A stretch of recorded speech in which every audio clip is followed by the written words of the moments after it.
How long has it been since the last one? 2 weeks. Really? Yeah. Well, welcome back. Welcome. I like to. Bienvenue, Power Bottom. I like to introduce myself by telling Jack to shut the fuck up. Don't take that from him, Jack. He is but a level 4 mage. I'm just saying, Jack, Dustin is in no place to be making any negotiations at the current moment. Well, then I guess Dustin's dead this episode. Better not be. Well, Batty's threatening him, so it's the end of Dustin. Betty has no power here. Depends how the rolls go.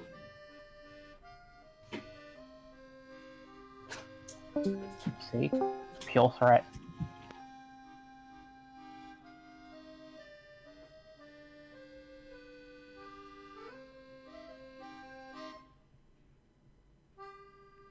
Alright, I'm just getting stuff put out so we can,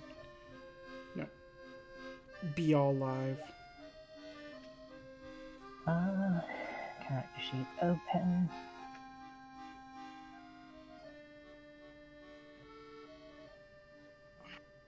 Jesus Christ. This music. Which one of us is getting kidnapped by pirates? God, I hope it's me. Well, it's not gonna be me. I'm in the middle of a fucking forest by the looks of it.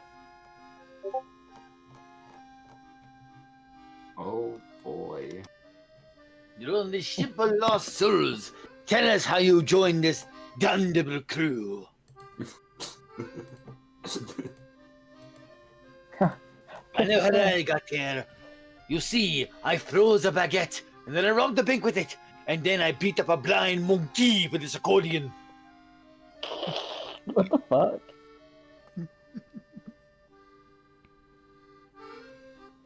And so destiny, I even stole this accent. What's your real accent, then?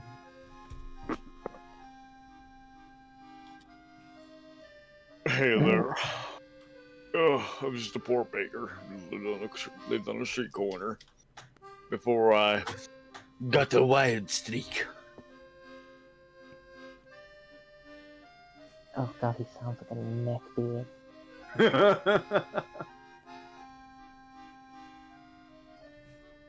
Is that what we call pirates nowadays?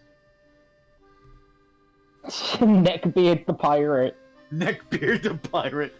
Aye, Neckbeard the pirate.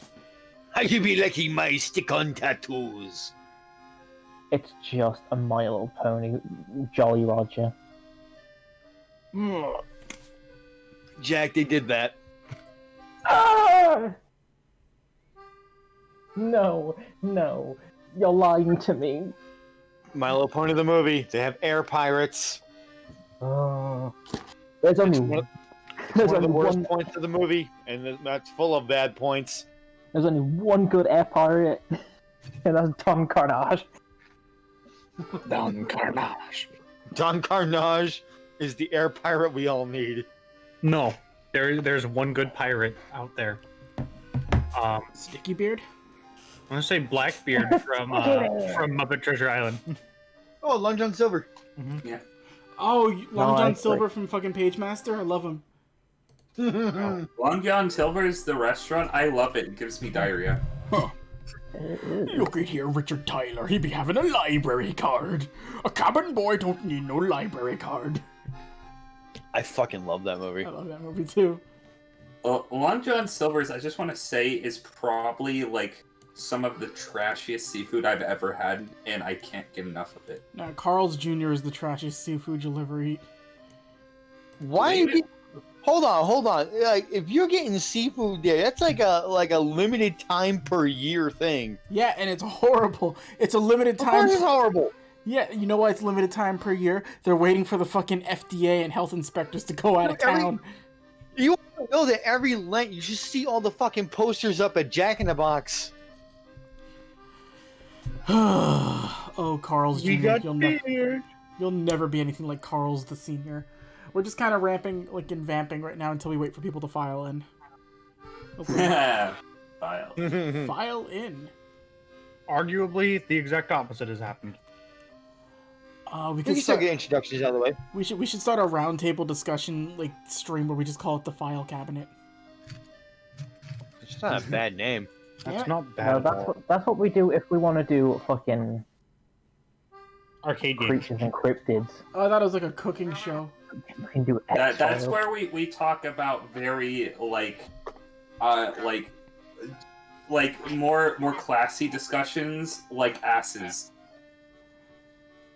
I could talk about ass for a while. We could talk about some ash. You know, Can y'all not be horny on main I for 5 minutes? I really can't. I really can't, and it would be nice if you could respect that about me. Cable doesn't have an alt Twitter account. No, It's true. I like what I like. You got a problem with that? Fight me. He does, but his is not used that well. Yeah, it's very filthy. I don't know why he's into it. Ugh, scary. The worst scary. thing I posted on it was Bulge. And it wasn't even good bulge. Yeah, we talked about this, Batty. Your idea of a loot account is fucking like your idea of a loot outfit compared to like some of us in this chat is like your Sunday best go in a church outfit. Like, yours is a crop top. and Showing some just the ankle. Or, Do you know what? earlier today, Nikki made a post, like Nikki Squared, or Nick It Squared. She made a post about how like her and like 2 other artists she thinks is like the only people who draw like unexpectables not safe for work. And I made a comment like, I drew Panic Stick twice, but I was too afraid to post it. And she was like, "It's all right, sweetie. We know you're shy. Aww. Pussy. There'll be no smut today." Listen, I have no fear in posting fucking Bugs X Bones stuff. We just need to get more popular so people know who the hell it is. Otherwise, it's some weird ginger dude drawing in a bunch of very promiscuous images. Well, speaking of getting to know who we are, hey, Cable, why don't you start us off? You know what? Fine, I'm cable provider. Assuming you don't know who I am, I DM File Phantasma, which will be coming back sooner than expected, but not in the immediate future. And Oops All Saiyans, which will be played in the near future, and it's not leaving sooner than you'd expect. And both of them are fun. Most of my players, if not all of my players, are in here. I think you guys are just all my players. Yeah. You guys are a warm bunch of tasty individuals, and I respect you all. And let's throw the mic over to the man, the myth, the legend. He's been known across the 5 states as that which crawls. Blackjack K9. What?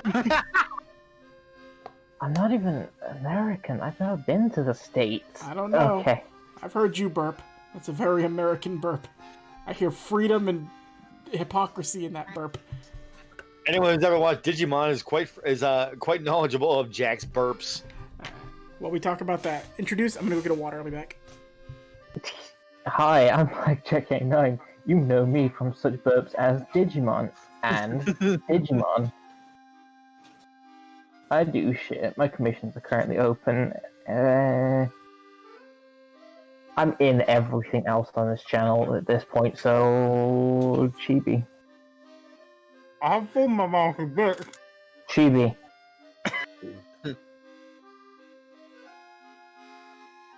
I'm chewing, give me a second. We're not moving on until you do. Well, you're gonna wait.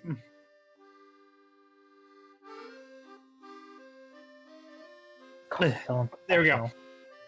Hi! Yeah, you know who I am. If you've gotten this far in, you probably know who I am. I do For art. those who don't. I do art. I'm Christopher in this, the guy who occasionally says 2 words. Occasionally. Maybe 2 sentences if I'm lucky.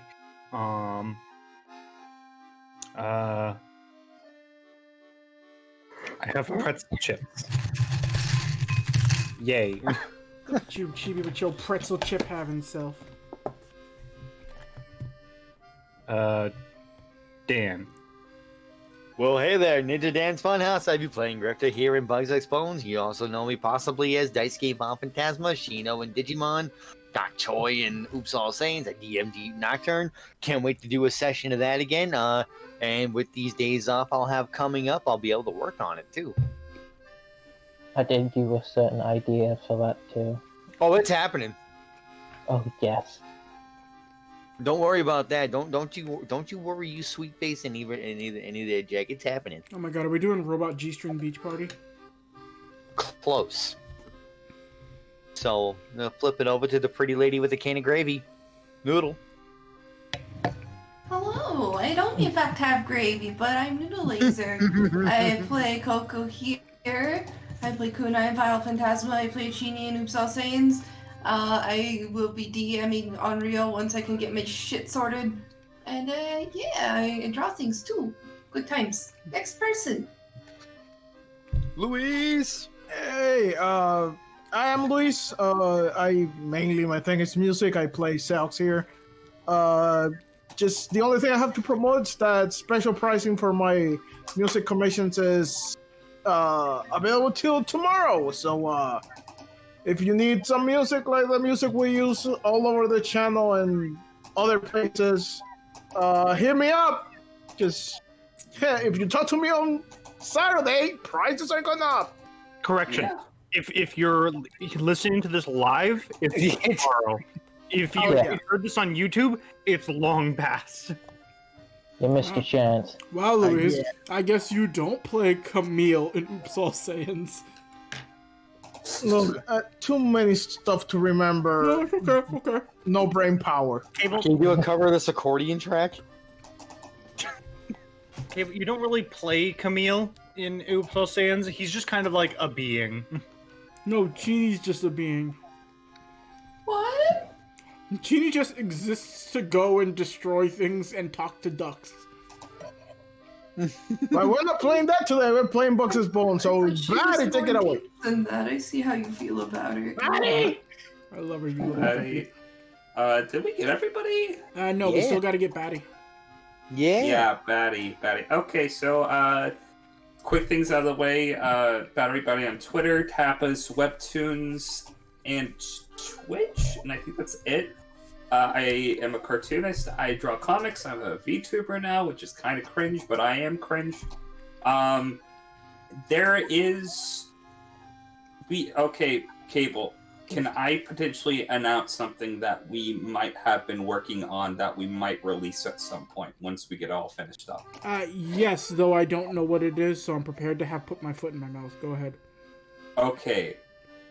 So, we have been seeing comments of people being like, oh hey, what kind of homebrew and/or systems are you using to do your various different anime-inspired D&D campaign? Well, me, Cable, and potentially some other people later down the line might be working on supplements that we plan on releasing at some point. So, yeah. They'll be all nice and tasty and easily able to skirt around any pesky copyright rules. Yes, we're gonna have to change some names of things, but it will be inspired. That's the key word, inspired. So look out for... We'll save the names until we actually have something ready for it. Yeah. We'll think of that later. But speaking of inspiration, I'm inspired to have a session today. That was a bad segue, but who wants to clap the last epibo? I'll reclap it. Reclap it. Reclap. There was Morse code for Tonbo 1.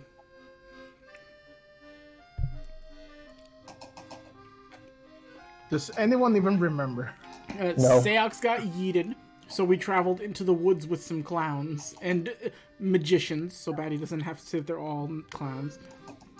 Upon finding a potential route to where Seox was after he got fucking pole smacked into the ground by Bisky, Seox ended up in Monkey Lagoon. We went into the web of spiders, where we ended up getting spider teleported after trying to steal some artifacts on our way through.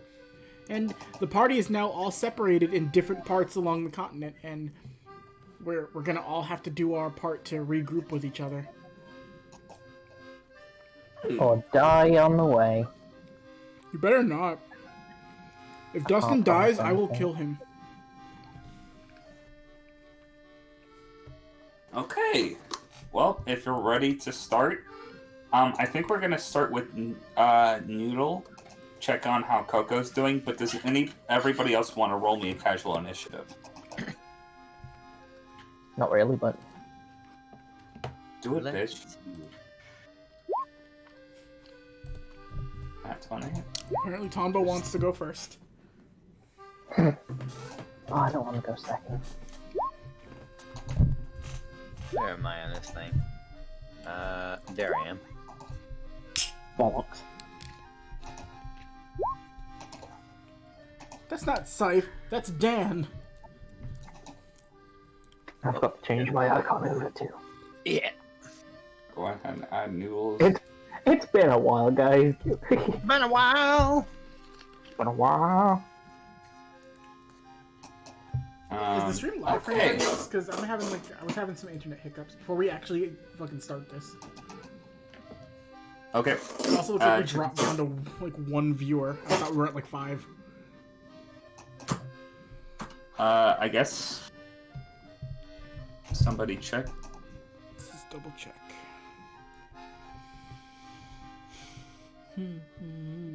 My Twitch has been all garbage recently, so someone else might have to. I mean, we're still on. Alright. Guess we're starting. Okay. What music should I play?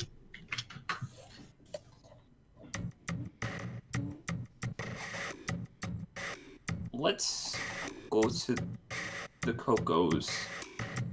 You were at the swamp, if it serves. Yeah. So, just go ahead and put your tokens anywhere here. It doesn't matter, really. Just keep track of who's who.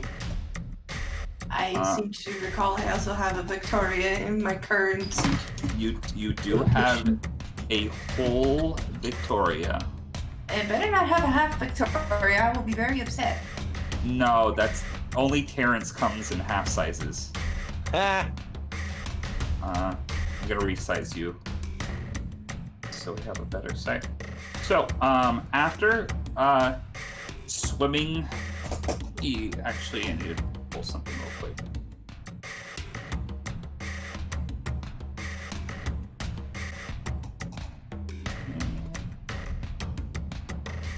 Okay, so after winding up, being teleported into the middle of some muddy, disgusting swamp water, you and Victoria are able to climb back to kind of not an island, like what's something that's like almost completely surrounded by water, but there's like a little bit of land leading to the mainland.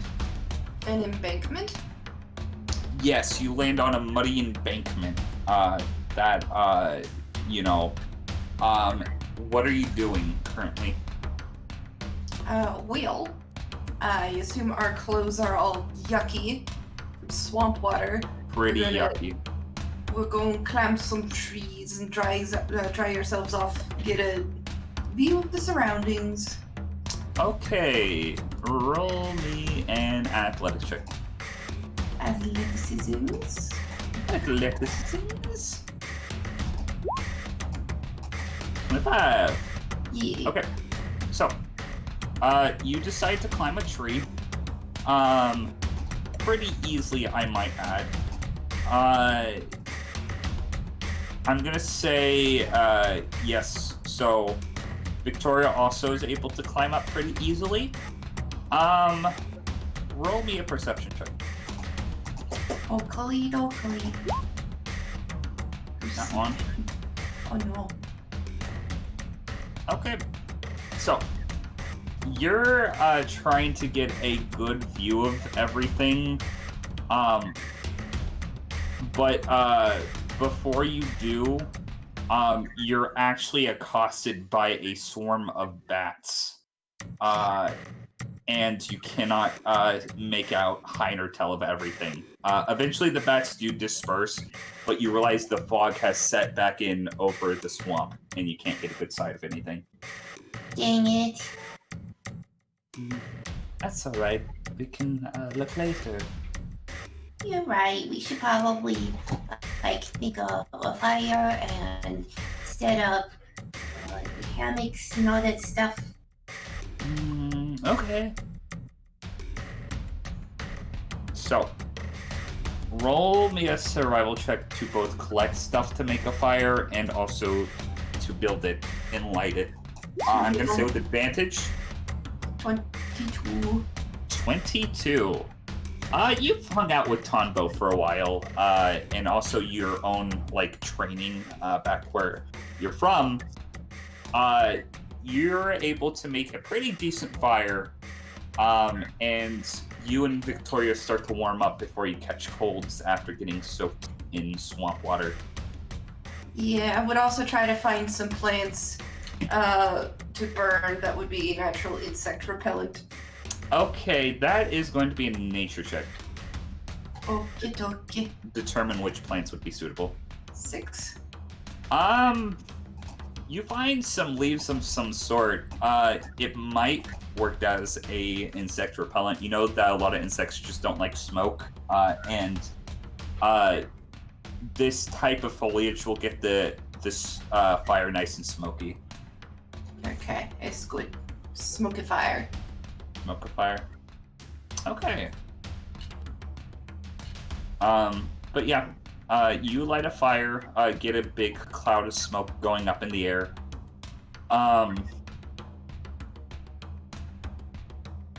Question. Let me look at something.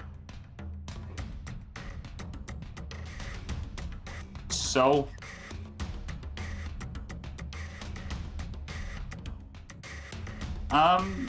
Coco, roll me another perception check.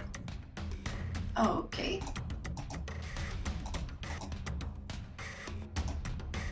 20 this time. It's a little ways away. You hear the sound of a tree falling over. Okay.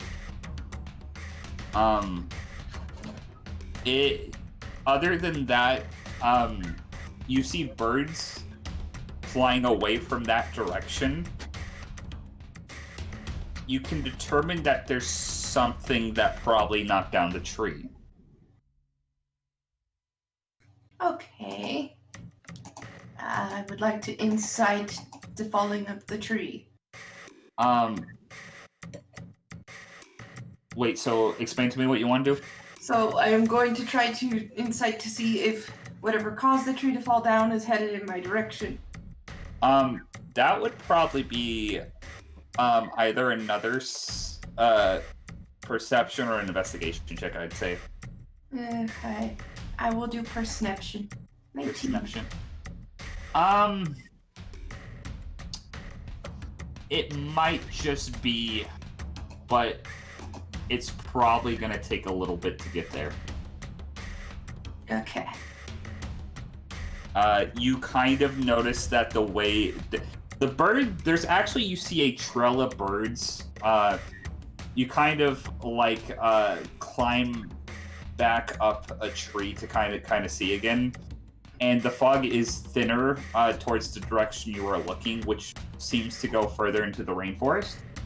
And you at this point would notice that birds are starting to disperse in a direction that is getting closer towards you. So whatever knocked down the tree is coming towards you guys, and their birds are leaving the area due to it. Well, okay then. D4 time. Which one do we have today? Number 4! Hooray! I get to use it. It's time for a good wormy boy. Good wormy boy.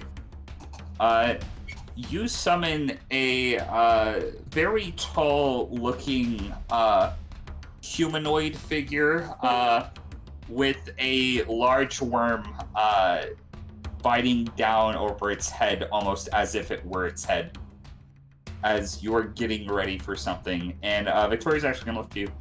Do you sense something, Coco? Yeah, something big is approaching our direction, and I have something of a suspicion it has to do with the fire. Possibly an end user, I don't know. Oh, well, she awkwardly gets into a fighting stance. Oh. I guess I'll prepare. I think it's a good idea, Victoria. We can't be too careful here. No, we cannot. With that, I think that would be actually a good place to swap over to Tondo, who is currently in the mountains somewhere. Tondo actually would know exactly where he is, so I'm going to shift back to the player map.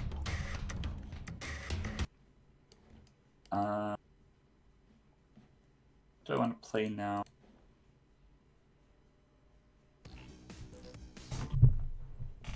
Yeah, why not? Tombo, you and let me put his token on the map actually. You have Diego and Savannah with you. You just appeared in the mountains after being consumed by some sort of strange, unusual nin-based webbing. What is your next plan of attack? Oh, what the hell was... Diego, are you okay?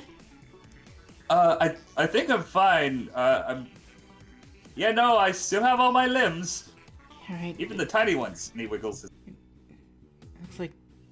And just, he's looking around, like, to make sure that, I'm pulling up her sheet right now just to make sure I have it. Alright, so Dumpling's fine. Yes. She's fine, right? Yeah, Dumpling's alright. No Okay. need to worry. So, alright, and then he just looks at Savannah. She lifts up her hands, which are currently tied together. Something really hates me today. But I don't have time right now. Alright, we need to figure out... Alright, we came from this way. We need to get back to to everybody else. It's not safe to be separated. Where did everyone else go? And just turning his head, like, I have no idea. The best place, I guess, would be to head back to where we came from. Maybe we'll get a sign. Tombo, roll a history check.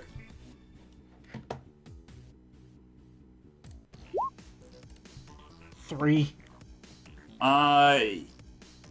You know, you can kind of see that you're probably on the opposite side of the mountain. You don't know if you're a place you've already been or not. Well, don't I have the GPS to see specifically? You do, actually. Fuck. Well, you don't recognize the place at first, and then with the assistance of your GPS, you realize, oh hey, I think I've been here before. So, we're back where we were before. We need to get back to... Alright, no time to just wait here. We just have to start going. And he'll turn his head and, like, just seeing Savannah there, he'll just look to Diego. Diego, do you want to make some money? I'm always in the business of making money, kid. Alright, you see her? And just points to Savannah.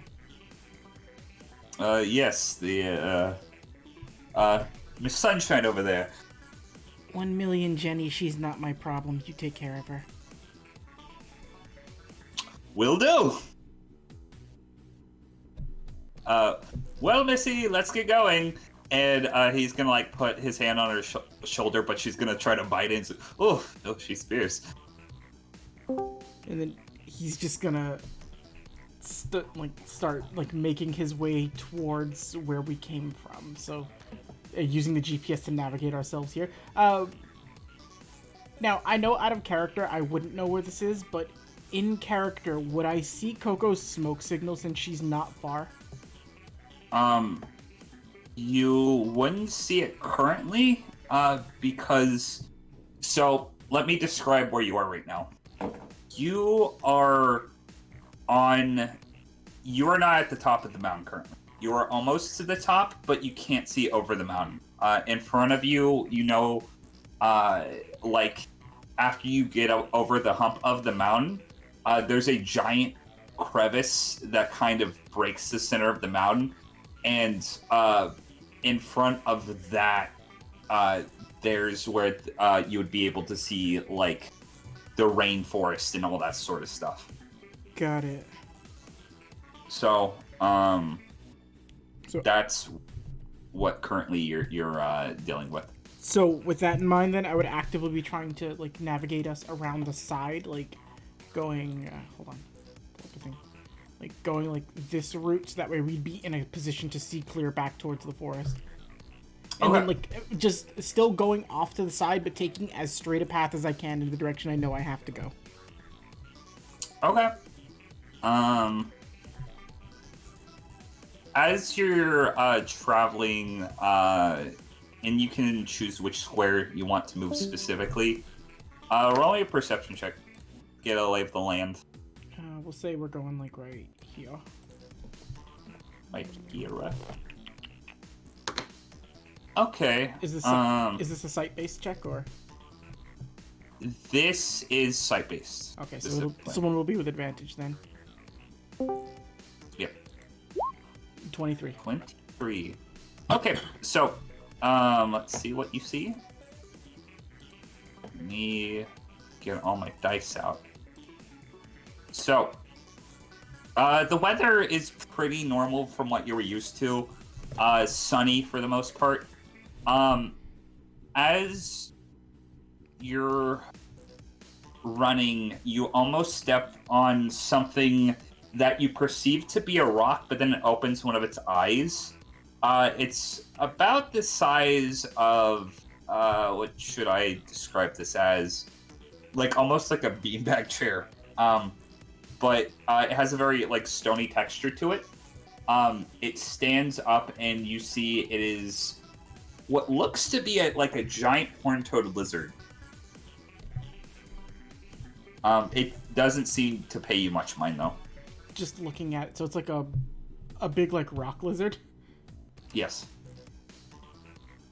I just look at it. Well... and just looks towards Dumpling. I assume Diego and Savannah are riding on Dumpling instead of just, like, walking.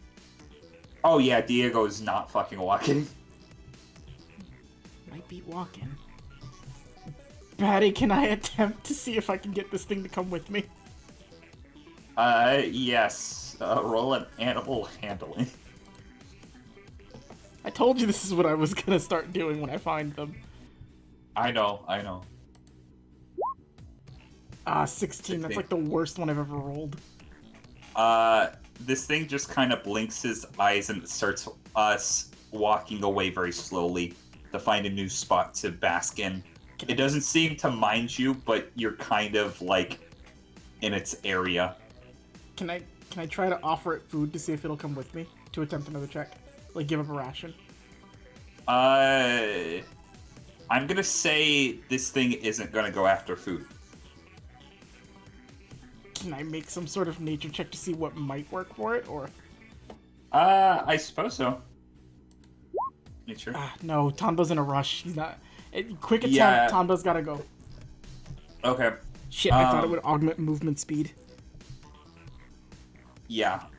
So, you continue. Let me check.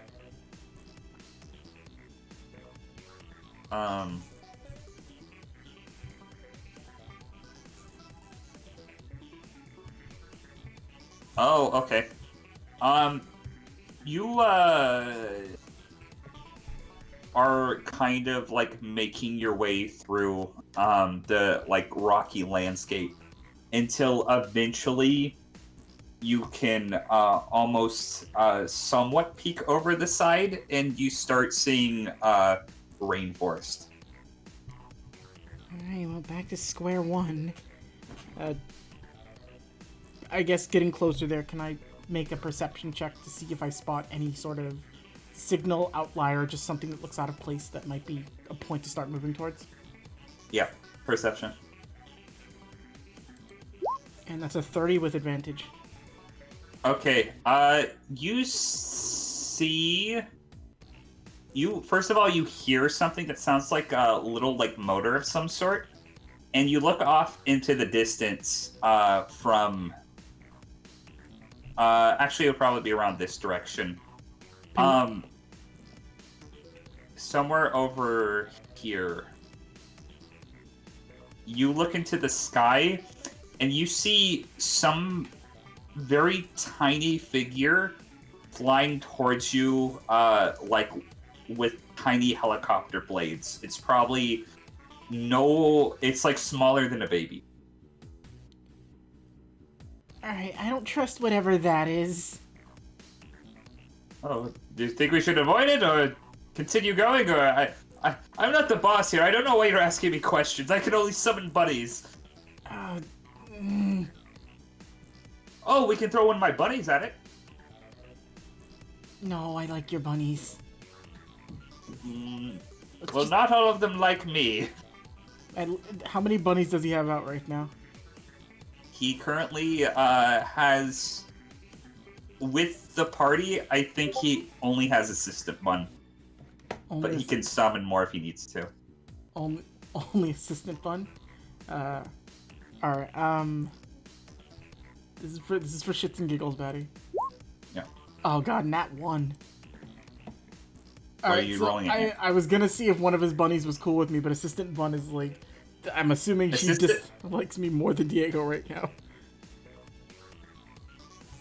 Wait, so what were you trying to do with assistant It bun? was basically just gonna be me for like a joke, just looking like, oh, well, they don't like you. We cool?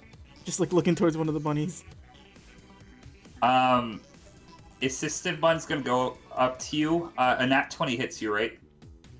Unfortunately. Okay, she's going to bite your hand for 4 piercing damage. Ow. Well, looks like your bunnies don't like me either.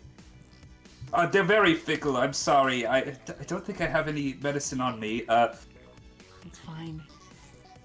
I think we should keep an eye on whatever that is, but try to avoid it if we can.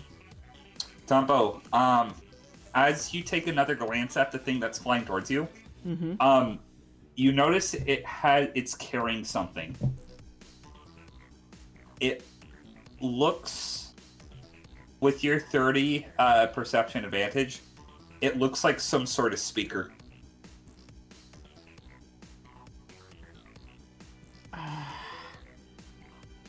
That makes me think I know who this is.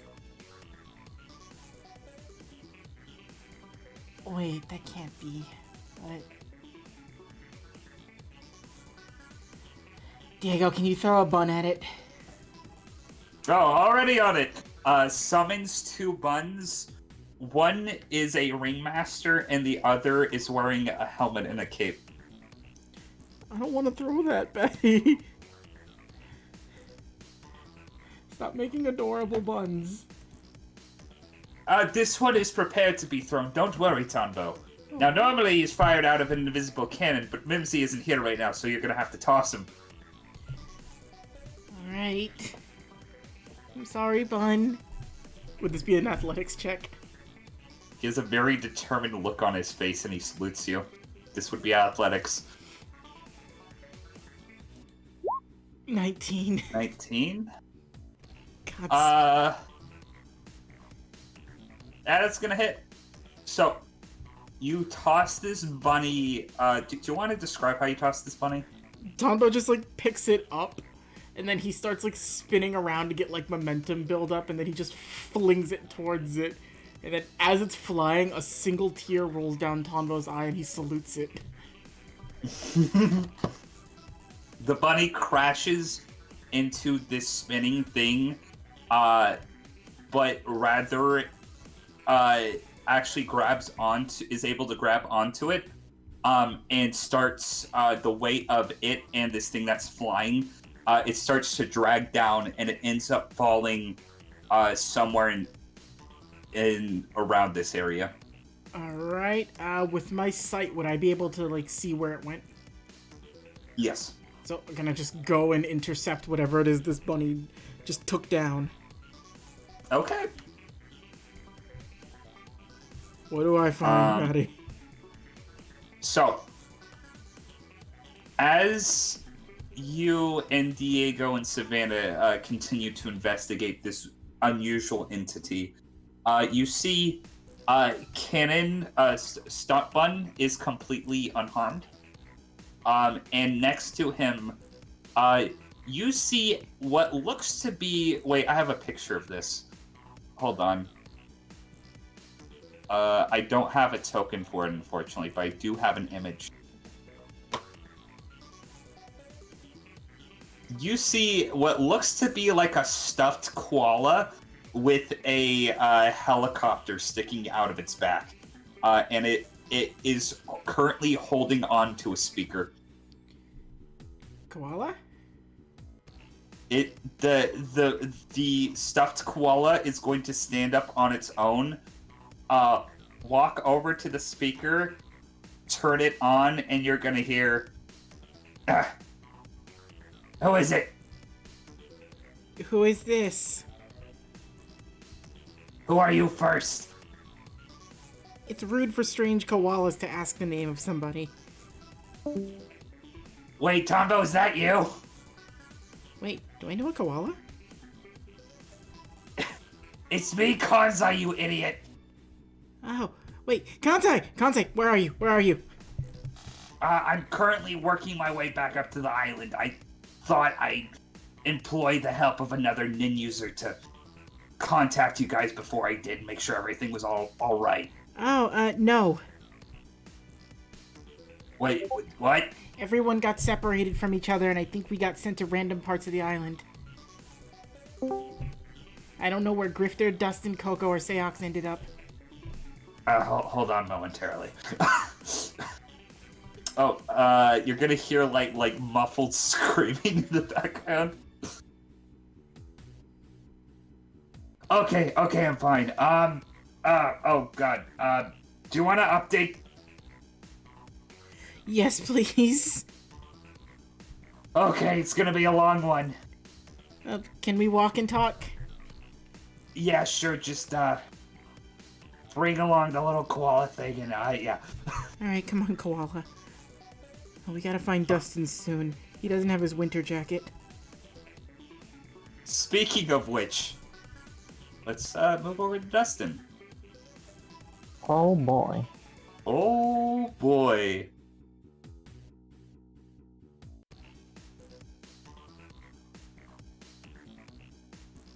So, Dustin, drag your token to this screen.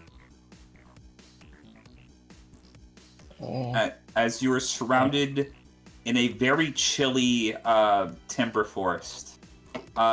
You look to the side.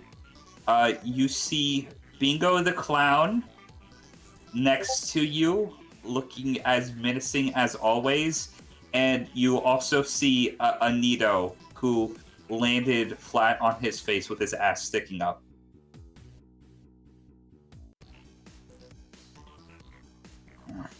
Oh, goody. Ugh. Ugh. Oh, God. He's gonna look around. What happened? I don't know. Big web. That the brakes. He was just gonna cough something up real quick. You know it's not spit. It's not the color of spit. Ew, It's gross, whatever it is. that's disgusting. You familiar with this area? This is the first time I've been on this island. I have no idea where the hell we are right now. Oh, well, great. Neither do I.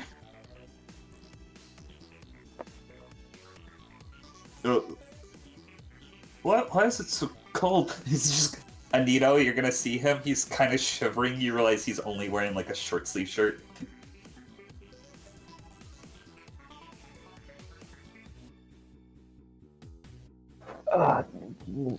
Let's just try and find our bearings, see whereabouts we are. Okay. Dustin, question mark. You're wearing your normal outfit, right? Okay, roll me a con save real quick.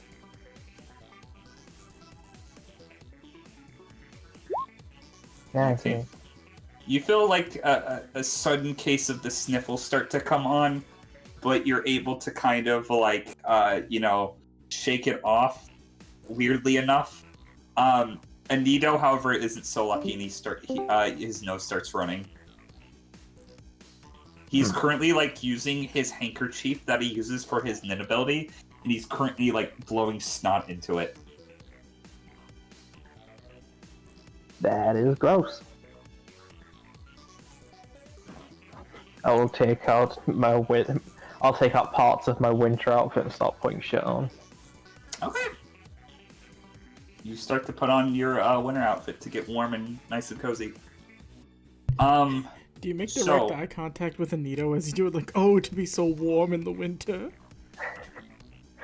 No, I'm not that mean. Wait, what are we doing? I think we're supposed to stay in one place when we get lost. Oh, pretty sure if we stay here, we're all gonna die. That's why we need to find our way out of here. Where do you guys expect us to go?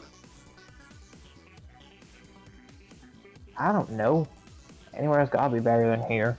It's too cold. Okay, well, what direction are you heading in? By the way, you don't know what's currently north, west, east, or south of you. So if you decide to go in a direction, I'm gonna say you will have, unless if you have anything else to go off of, you're gonna either have to roll a perception check to look for landmarks, or you're gonna have to make a guess.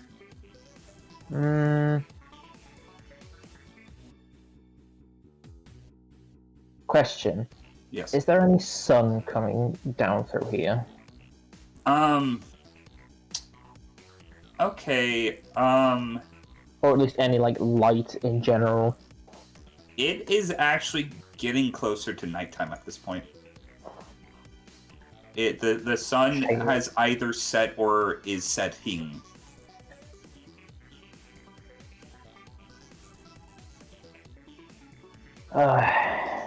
We could at least try and find our bearings. We could see which way the sun's coming from when it comes tomorrow.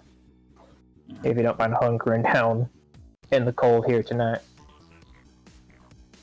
Well, guess we don't have much of a choice. I'll get firewood. Bingo's gonna trudge off into the wilderness. You see Anito shivering. You know that guy's like crazy, right? So am I. But you're not. Spins gun. Oh, looks like I didn't get so lucky with the luck of the draw, did I? I did. We're in Got freezing more rations. rations. Just looks him up and down, and then looks away slowly. Roll an intimidation check with advantage.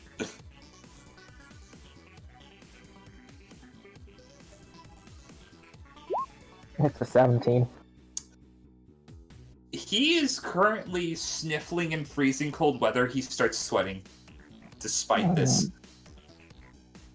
Well, I think I'm just gonna sleep over here for tonight if that's okay with you. And it goes to the other side of this little grove that you're in. Do you want to freeze? Oh god. So Anito's gonna, or Bingo's gonna come back with some firewood. It's not really that much, and some of it is actually a little damp, despite this, and he's kind of having a hard time, like, starting a fire. Ah, shit. So, I actually used to know a way to deal with that. Fuck, can't remember it now.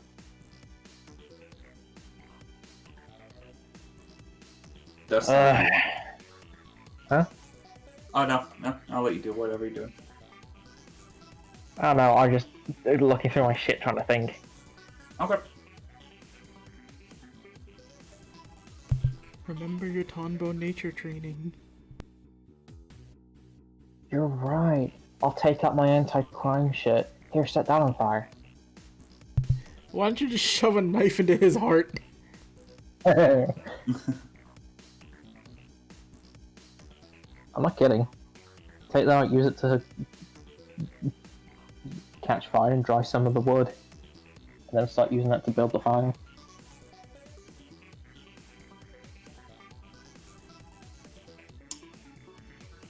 Oh, so that's what you're actually doing? Yeah, that's actually what I'm doing. Okay, survival check with advantage. I'll explain why it's advantage in a second. 20. Okay, so Mizai Stomp completely cheaped out on the manufacturing process. Oh, that no. shit is highly flammable. But yeah, you start actually a decent fire. It doesn't look like it's gonna go for too long, but it might keep you warm through the night. We should probably keep going out to bring more wood back. Or at least trying to at least break down some bigger branches. You want to start knocking down trees, that's your business. I think it's all our business if we want to stay alive out here. Oh, I'm talking about attracting predators.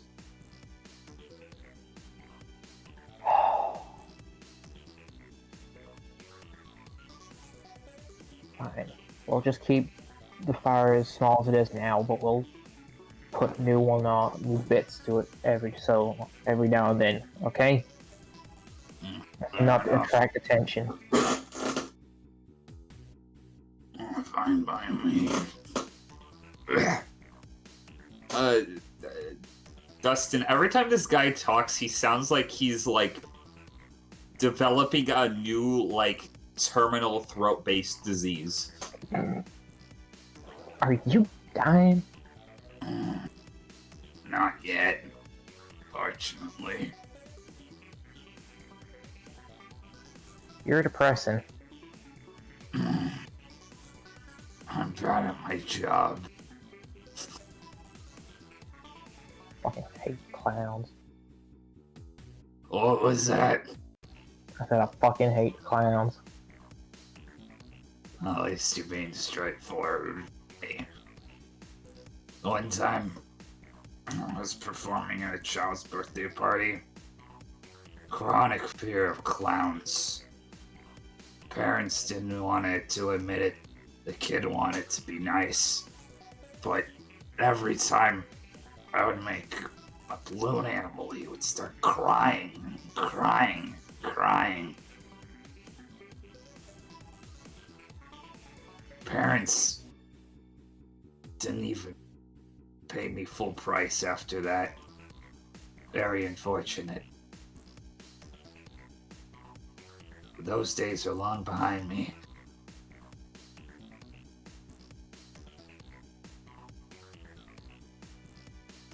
Oh, I'm sorry to hear that. My line of work now is more beneficial anyways.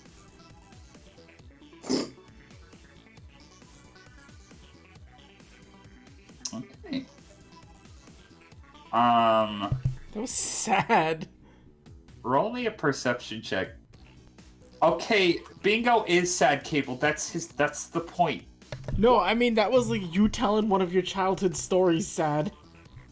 Yeah, it just makes everyone feel upset by the end of it, and then there's an awkward silence for the next 5 minutes. Yes, that's exactly what happens. And after this awkward silence, you're actually able to hear, coming from a very specific direction. It doesn't appear to be coming closer to you or farther away from you. You actually start to hear what you think sounds like techno music.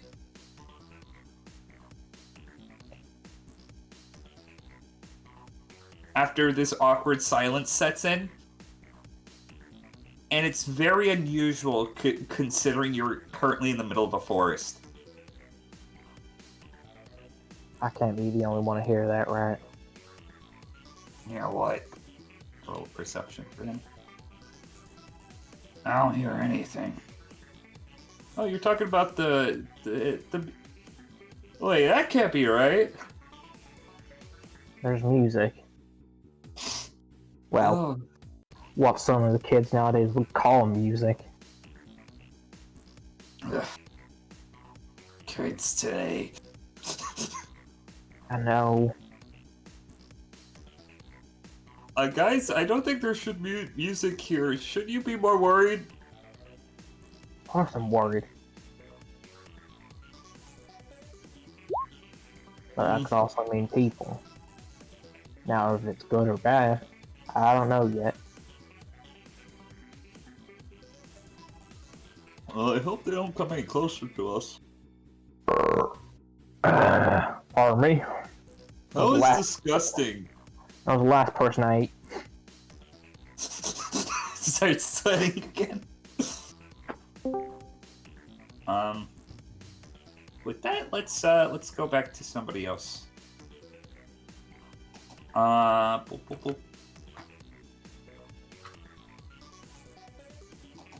Christopher, did you want to do anything, or are you just gonna do what we planned on?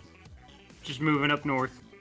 Okay, before you do, I'm actually gonna need to roll something real quick, because... Roll me a stealth check. I can do that.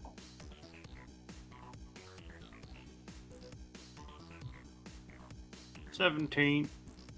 17. Okay. Perception. I think I can do that. Natural 20. Oh, fun. Oh, wait, hold on. That's the wrong map. That's the don't show to players map that I stopped using. My bad. Oopsie. None of those locations were accurate anyways, so just ignore that. Oopsies. So, Christopher, you continue forward, making your way through the forest. And they're not being subtle about it.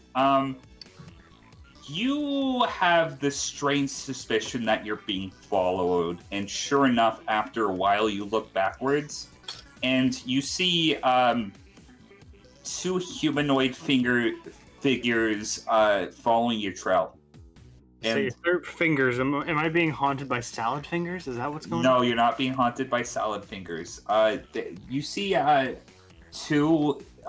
two men, it looks like, that are, oddly enough, they're fast walking, but they're keeping up a decent pace to you, and they look like they're trailed on you. What do they look like? You can't tell from this distance, but they look to be wearing suits, maybe.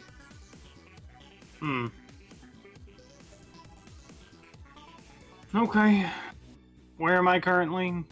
Just still in the forest?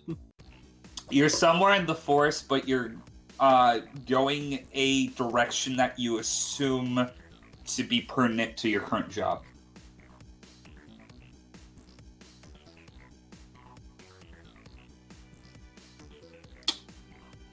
So, question, because this Yes. is something that I'm trying to remember. Back with the beginning of this island arc, Yes. A bunch of goons got beaten up. Yes. I know Christopher has a goon walkie-talkie, but I remember someone else has one. Yeah. I don't remember who. You can try putting out a call to somebody. The point is that someone is going to be hearing Christopher. That's why I just wanted to know. Okay. So you're just turning it on? I am going to turn on the walkie-talkie and then pull it up to my face, and I'm just going to start speaking rambles. Or at least to anyone who would hear it, would be essentially rambles. Yep.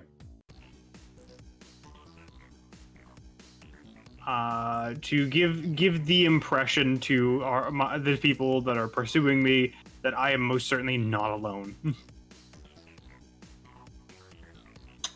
Okay. Who has the walkie-talkie? Was that Tonbo, Grift, or Leanne? Leanne. Okay. So you're basically conveying that you're not alone right now. Mm-hmm. Okay. Are you gonna keep your walkie-talkie on? Potentially. Okay.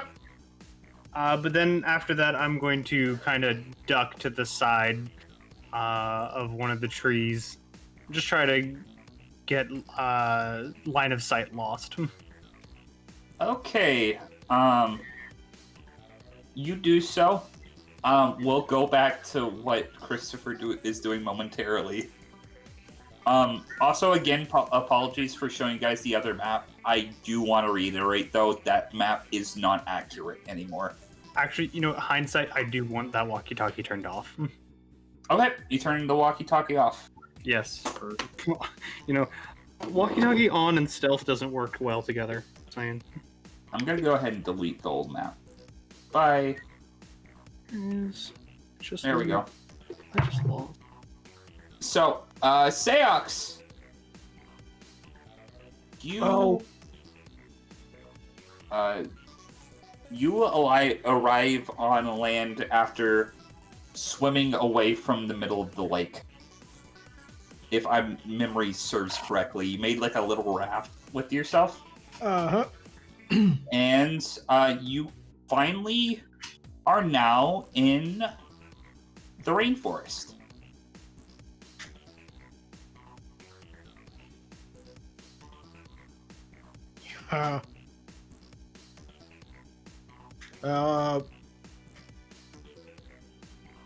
Well, the only thing Zux knows that he was launched west. Yes. So his turn starts to walk right east. Roll me a actually, it's nighttime. Roll me a survival check to determine which way is north, south, east, and west. 17. You can tell the wind probably isn't a good indicator because there's things affecting the wind, but through other means you're able to kind of get a vague generalization which way is east of you, and that's where you want to go. Mm-hmm. So yeah. Are you continuing forward? Yeah, I'm just walking east. Okay, let's see if anything funny happens. So, you notice the weather starts to shift. It's kind of been mostly rainy, no shit in the rainforest.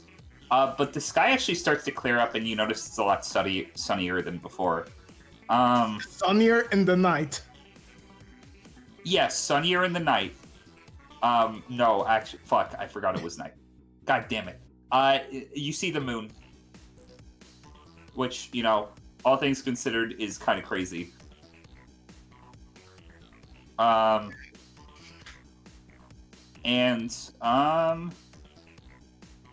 Roll me a perception check.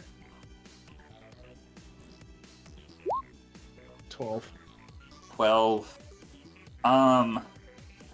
So, as you're traveling along, you hear snorting, coming from the side of you.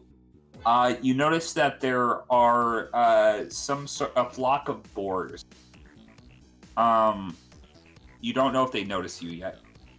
Well, if Sox is just then gonna sneak and just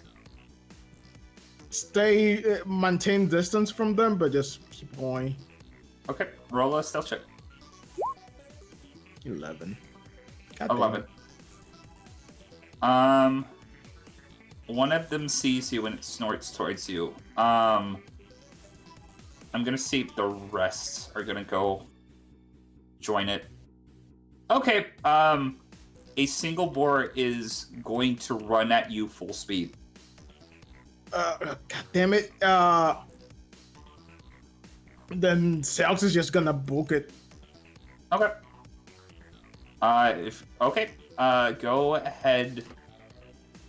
You wouldn't even have to roll a check for this. I'm gonna roll something for the boar. Okay, so you start running as fast as you can, and this boar is pretty fast, but you are ultimately faster.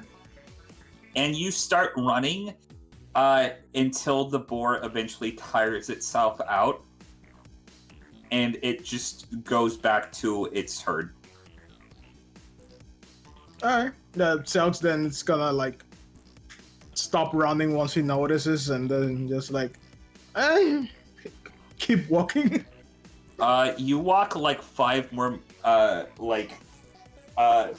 feet. You notice there is an outcropping and kind of a little tiny cliffside about 20 foot high, and you look down and you see a river. And on the other side of the river, there's more rainforest. Oh, God damn it. Where the hell am I? Okay. Yep. Is there like any way that like the terrain goes down, or a way for me to go like through? So let me see. So you notice that there's potentially a couple ways you can get across. The obvious way would be swimming, but the dangerous thing about swimming is you might get swept up in the current and might end up somewhere else. Yeah, that's going down, swimming, and then going up. A thing that you notice, there's a lot of tall tropical trees in your area, and they do have vines, not vines interconnecting between... Actually, no, these ones would. There's actually would be vines kind of connecting the trees from across the bend. So you probably... It's too far for you to jump over, but you could maybe climb on the vines. You don't know if they'll hold your weight or not. Another option is you would actually see a couple of stones down the way jutting out that you could potentially hop to and fro. Well, I prefer the rocks because that's more certain. So I'm gonna head myself over to the rocks to see if I can jump myself over. Okay, roll me an acrobatics check.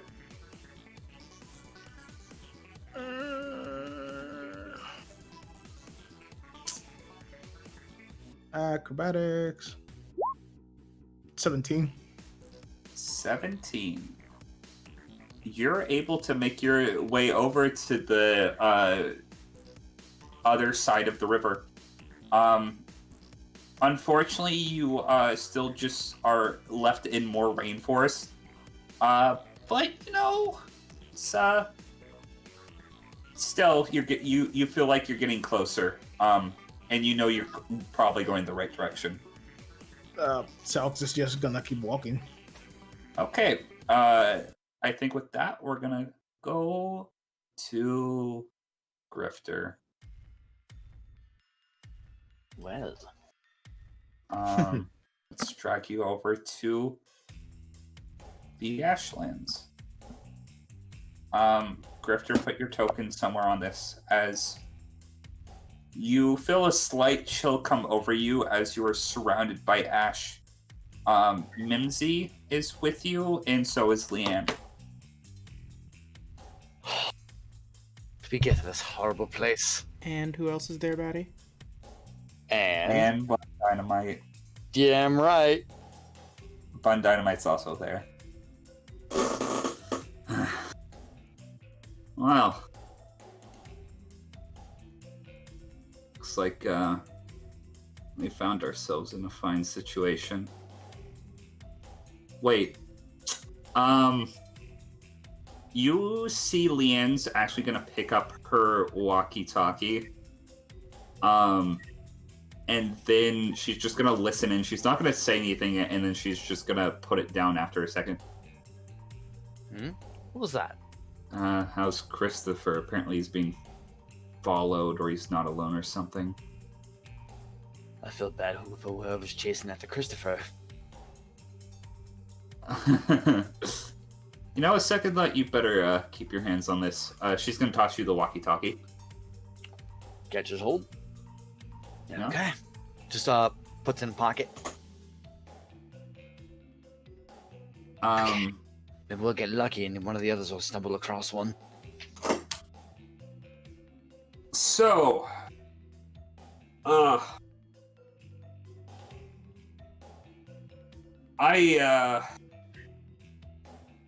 think we're, I don't think I've been here before. Okay, let's see. If I were Tombo in this situation... Which you're not. But I'm not, but I did hang out with him quite a lot. We've known each other for quite a while. Yeah. And with all the training I've done with him... First, get a grasp of the situation and look at my surroundings. So, actively looking at the area I'm in. Okay, roll me a perception check.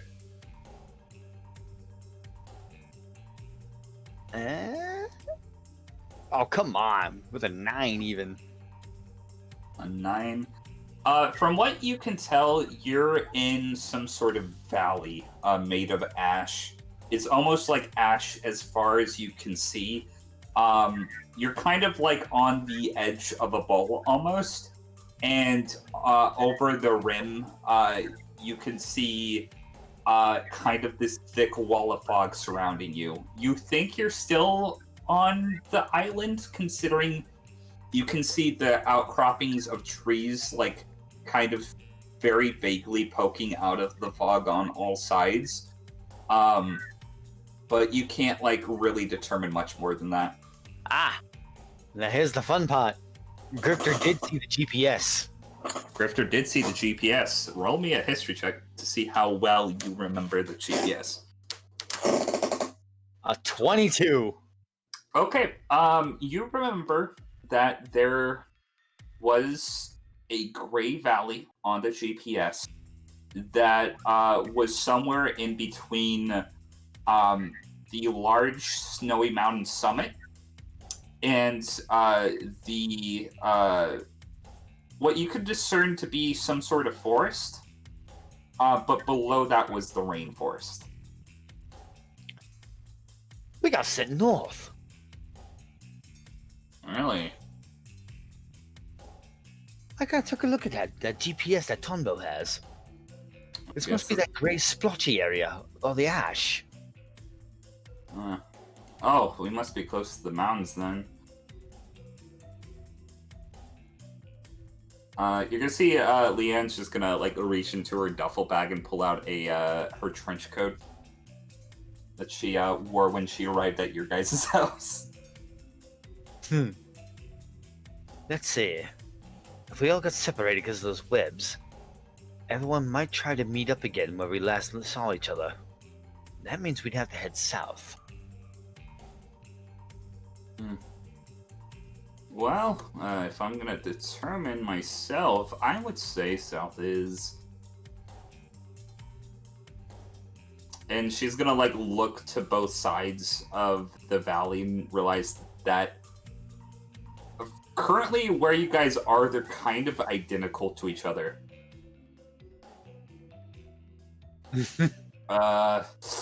She's gonna scratch the back of her head. I mean, yeah, I know, but obviously you also know, so... Don't suppose you have a compass on you? I do. She's gonna pull out her compass, and... Oh, well, that's not good. Don't tell me. This is a magnetic area. She shows it to you. The needle is going haywire. Just luck.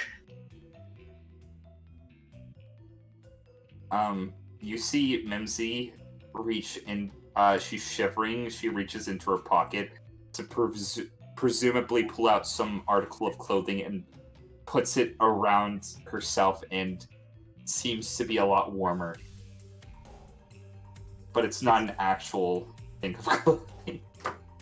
Is it invisible? Yes, she's still wearing a t-shirt, for as far as you can tell. But she does seem warmer.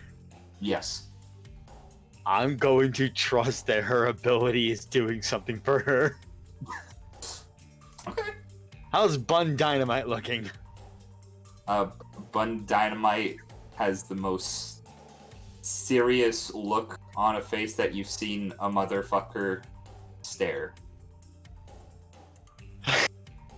He looks like he's dead set on accomplishing whatever goals he has in mind, which may or may not be break Tombo's spine.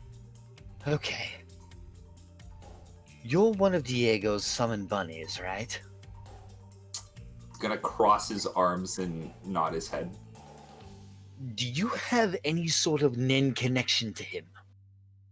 Bun Dynamite is gonna, like, scratch his chin for a second and then shake his head no. Darn. So much for the... I was hoping you would be able to pinpoint his direction. That would have been helpful. Bun Dynamite shrugs. It was worth a shot. Well... Can I see the sky? Yes. You look to the sky? Yes,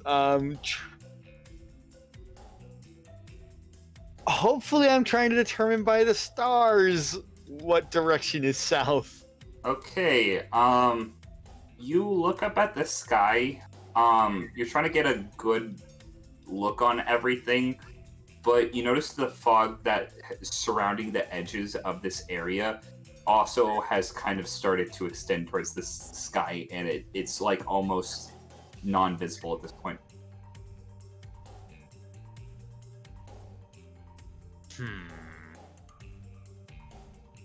You can roll me a perception check to try to see if you see anything through the fog, though. Oh, goody. How's it, 23? Oh, that's really good. You see off in a certain direction. You're trying to look for any landmarks or like maybe something that could tell you what direction you're in. And eventually you do see something that catches your attention. Do tell. It looks like the shadow of a humanoid figure, and by shadow I mean like through the fog they just look like a dark like outline of a person, but you can tell it's like a humanoid. And you look at it and it's like, oh hey, there's a human in the fog, and then you realize, oh wait, the fog's a couple miles away. If that person was there, you would have to be very large. Oh. There, you don't know if your eyes are playing tricks on you, but you think you see a giant humanoid on the edge of the fog. We might all need to stealth. Oh, wait, what do you mean? See a new There's- user? There is something very large on the outskirts of that fog. It is humanoid shape, and if my eyes aren't playing tricks on me, big. Don't have to tell me twice. And Leanne is going to shake out her duffel bag as a bunch of bear traps start falling into place.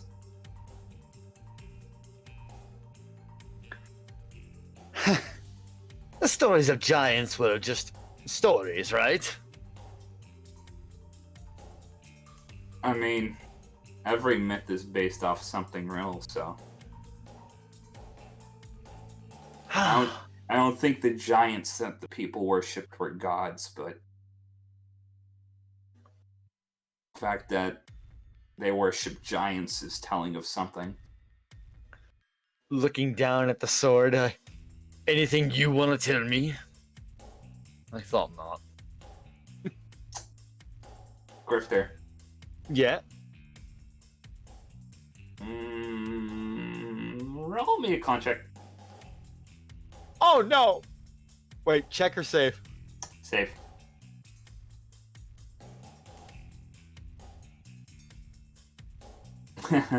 Leanne's gonna kind of chuckle and she's gonna look back to you. Wait, Grifter?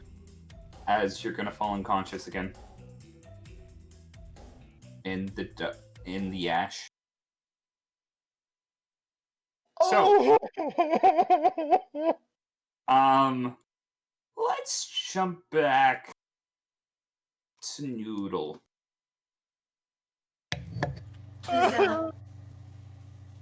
Noodle. Told you about running them lips to the sword, Dan. Me bring you back to the swamp. So, you and Victoria are waiting for something pursuing you. Eventually, out from the brush of the rainforest into the muddy, dense land of the swamp, you're gonna see something. Is this what I want to play? That's not what I want to play. That is definitely what I don't want to play.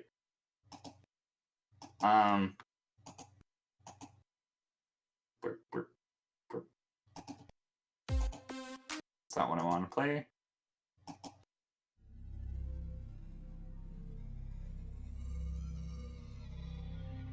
I think this... Yeah, this is good. So, you see budding its very threatening slitted eyes at you from the forest. A giant snake. Fantastic. It looks to be some sort of python or anaconda, but its head is probably... It's like as large as a bus. Is Jesus. How I would compare it. And as it looks to you and Victoria, it opens up its mouth, unhinging its jaw, but instead of,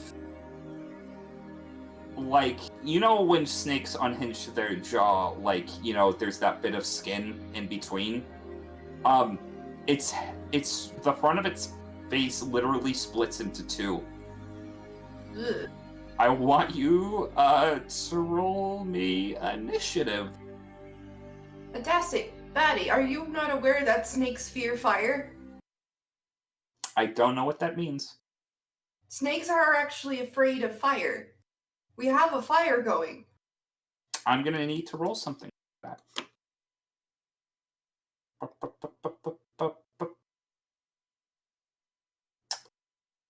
Okay. I'll let you roll an intelligence check, but we're still entering initiative. Okie dokie. Okay, doc. Intelligence. 12. 12. Okay. Let me roll for Snake.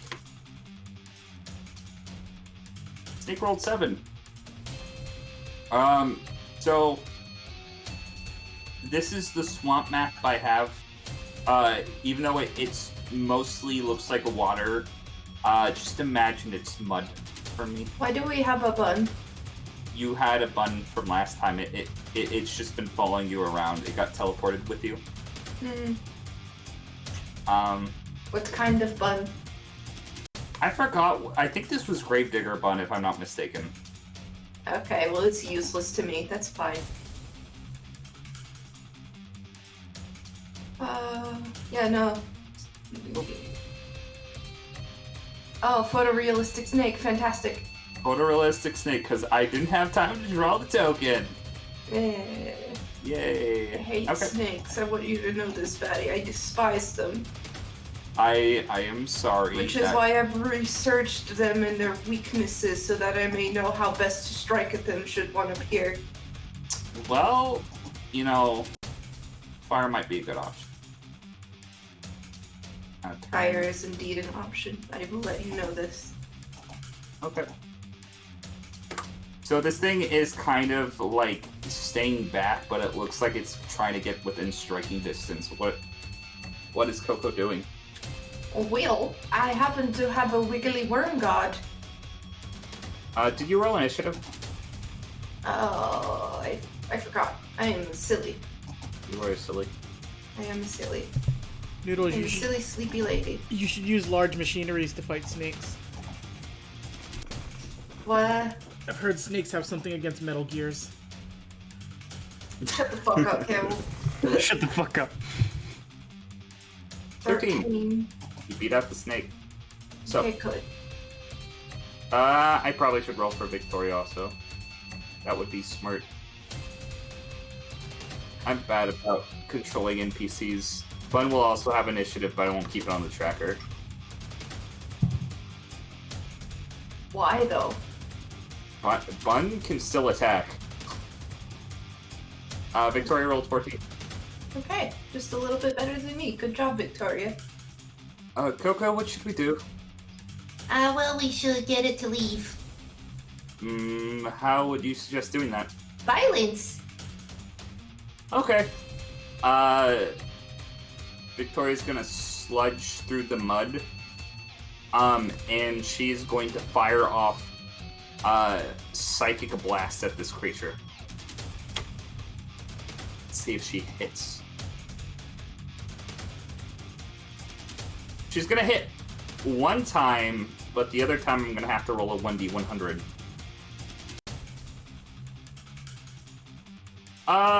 Okay. You see her, like, push forward the palms of her hands towards the snake where, the eyes on her hands are. And, you don't see anything, but, you kind of see the air, like, start to, like, dissipate in a weird way, or refract, rather. As, the snake is going to take... a number of psychic damage. And you see it starts to recoil a bit. Coco, it's your turn. Okie dokie. I have something fucking stupid planned. Yes. This ought to be interesting. Okay, sending in a wiggly worm. What's its movement speed, I wonder? Let me see. It's very fast. Damn, it is fast! Yeah. Alright, wiggly wormoo. Get in there. Yes. Wiggly Worm, like, starts running at breakneck pace, like, sloshing through the mud, towards the snake. Okay. Does the snake have its mouth open still? Yes. Okay. Snake has to make a DC 14 con save. Okay, DC 14. Snake fails. Snake fails. Okay, it's rendered immobile. Okay, so Worm God basically jumps into the snake's maw projectile. Like, this is disgusting, but it's literally what it says. It's vomiting parasitic nenworms into the snake's mouth, and it freezes up. Okay. Let's see. My movement speed is a bit greater because I have a shoe. You got the That's shoe. nice. I have a shoe. I'm Got getting the in shoe. there. Rather than attacking it, and this is going to be interesting since it's immobile now, I'm going to use the street light to pin its head to the ground like a snake handler would. Okay, roll an athletics check. Would that be with advantage because Yeah, it's it would be with paralyzed and also because pinning a snake? It would be with advantage. Okay, athletics, was it? Yeah, athletic. 23. Let's roll for. Well, snake can't roll. Yeah, that does it. Okay, I have pinned a snake in what is essentially the size of a bus. Yes. I have a bus snake. Yes. Yay. Coco is very strong. It would be Snake's turn, but Snake can't do anything on its turn. So it's gonna be Victoria. Coco, do you want me to keep attacking it? Well, whatever you can do to make it more susceptible to nen worms, I suppose. Ooh, I know what I can do. Victoria is going to walk up to the snake's head now that it is pinned down and paralyzed, and she's gonna put her hands on it. It is going to be this bunny's turn. The bunny is going to... How fast are you, bunny? Oh yeah, okay. So bunny's gonna run up here, and he's going to smack this big old snake with his tiny little shovel. He's actually gonna hit. Good job, Bunny. He deals 4 bludgeoning damage to Snake. Oh. This was the cool bunny that was rooting for you guys, I just want to say. Must protect this bun. Must protect this bun. Okay. Now, Snake turn. here's what I'm wanting Or to your do turn. here, Batty. Because it specifically says on the sheet that Yes. Worm God must control all life. I'm going to see if I can make the effects of its mind control last longer than combat. Okay. Because that is specifically what it's intended for, is control mind. So, it's my turn now, yes? Yes, it's your turn. Okay. More parasitic control, please.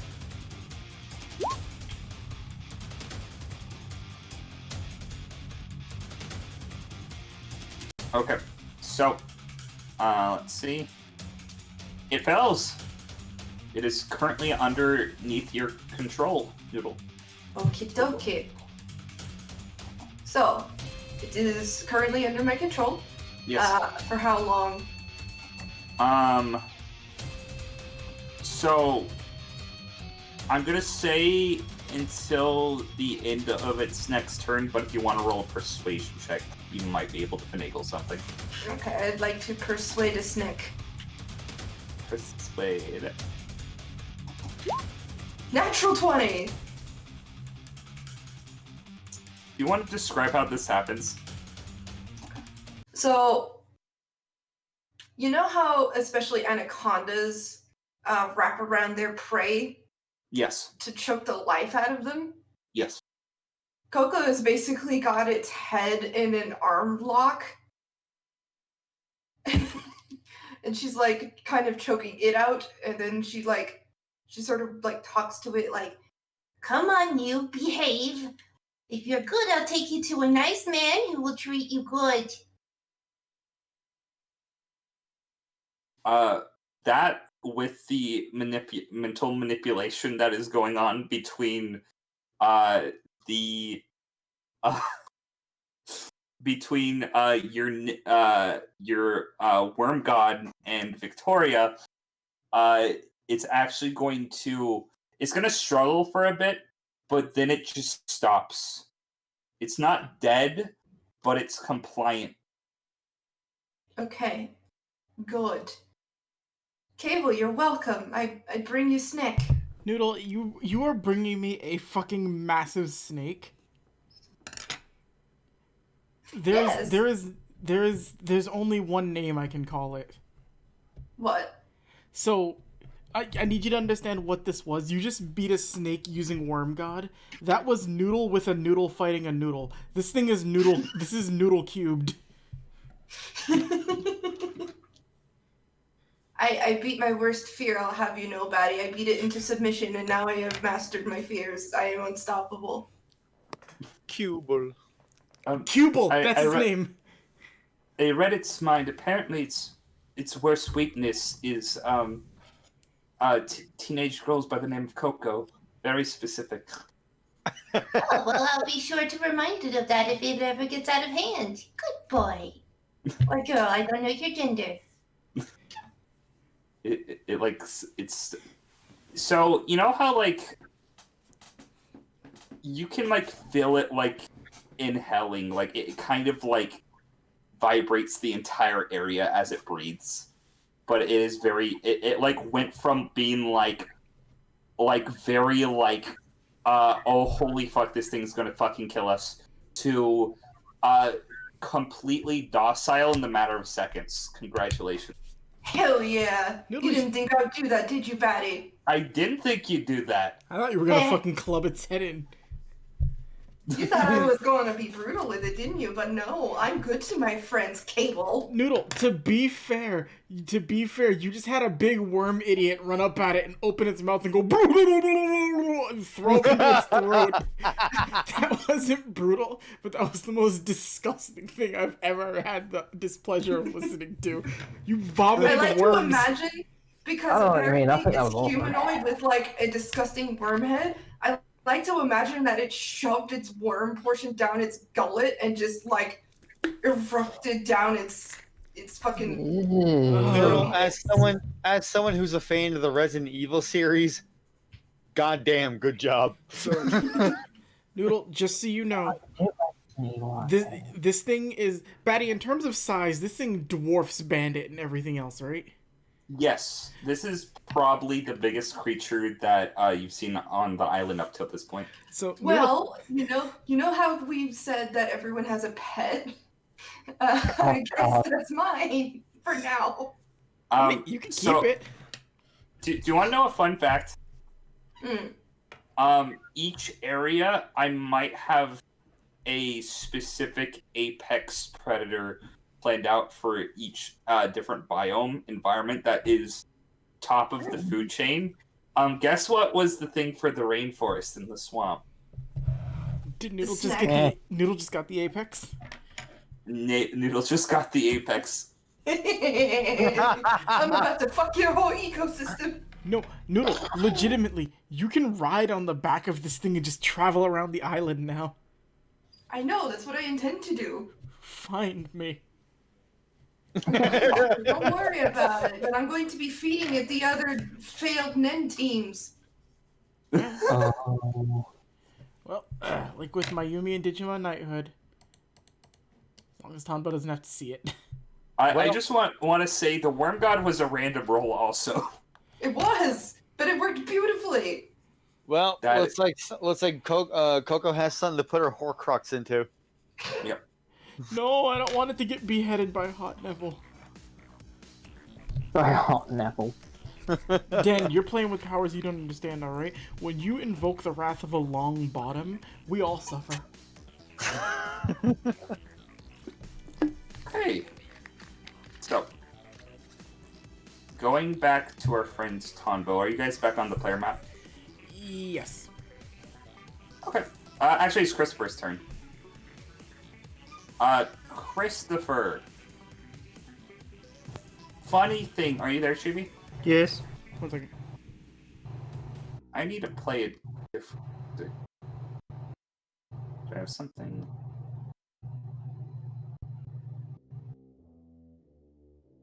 Yeah, this is what I want. This is what I want. Christopher, you're hiding behind a tree. I wanted to try to stealth. You could try stealthing. Your token right here. They've been tracking you pretty thoroughly, though, so I'm going to say it's with disadvantage. Okay. Well, it's a 12 as opposed to a 23. That would have been nice. But technically, I'm not just hiding behind the tree. What I wanted to do was to duck behind it, so that way I would lose line of sight and then climb up it. Okay. That was the idea. So, but it's me 12, so an acrobatics check or an athletics check of you choosing. So acrobatic. 20. Not 20. natural, but 20. You're able to kind of swiftly climb up the branches of this. You've been, even though you've been probably trained more in like an urban environment, you're kind of able to use what you know in this natural one. And you see two individuals come onto the screen. I am now going to show the players the art for this, because I did paint it myself.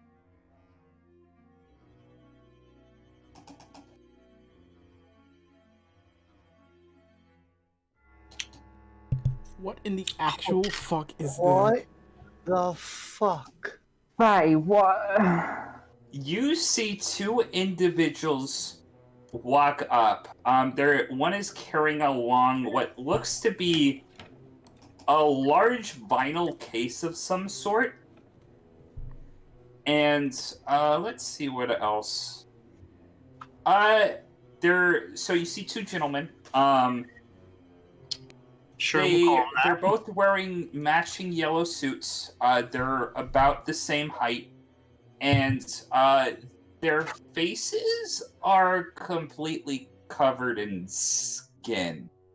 So, like, you can see that, like, the indentions of where eyes should be, and where a mouth should be, and where a nose should be, but it's all just another layer of skin. And as they are walking into the area, you know they're on your trail and they're looking for you. I want you to make me another stealth check. Disadvantage again? Yeah. Oh, wait, did you make another stealth check? Already? That was the 12. Yeah, I'm gonna see if they can beat a 12. They can't. So, they were hot on your trail, Chibi. The second they lose sight of you, they stop. And they start looking around. What is Christopher doing? I'm going to dig deeper into the tree and try to make sure I'm as hidden as possible. I am basically covered in dirt at this point, so not as bright candy cane as I would normally be. Okay. So you're going to be kind of keeping an eye on these guys. I'm gonna keep my rifle out, and I'm just trained on them. You're gonna see. You're gonna actually roll me a perception check. Perception? Yeah. Natural 20. Oh boy. You hear breathing coming from this tree. As really quickly, you're gonna hear, like, a branch crack, and this one is going to turn his head up towards the tree.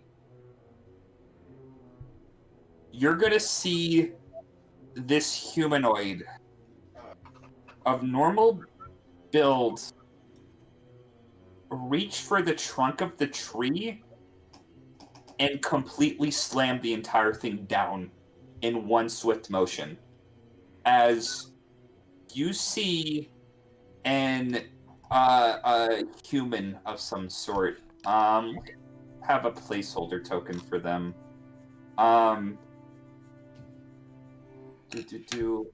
Stick with me just a second. A human fall out of the tree, and you're gonna see this one like kind of step over the wreckage, and this man right here. He looks to be probably in his late 30s, probably some sort of expedition person, either on a rival team or you don't know the proper origins. But this unknown individual in the yellow suit, this guy's gonna start screaming. Oh, guys, okay, listen. I don't know, and this one that's been carrying or dragging along the vinyl case is going to pick this man up by the throat and shove him into the vinyl case. And there is resistance, but like this random man that was hiding in this tree just isn't strong enough, and they're going to close the vinyl case. And the men in the yellow suit, you still hear the screaming, but it's very muffled at this point. The man in the muffled, or this man in the yellow suit and the other guy in the yellow suit, they're just going to walk away. Out of sight. With this man in the case. Okay, cool. Yeah!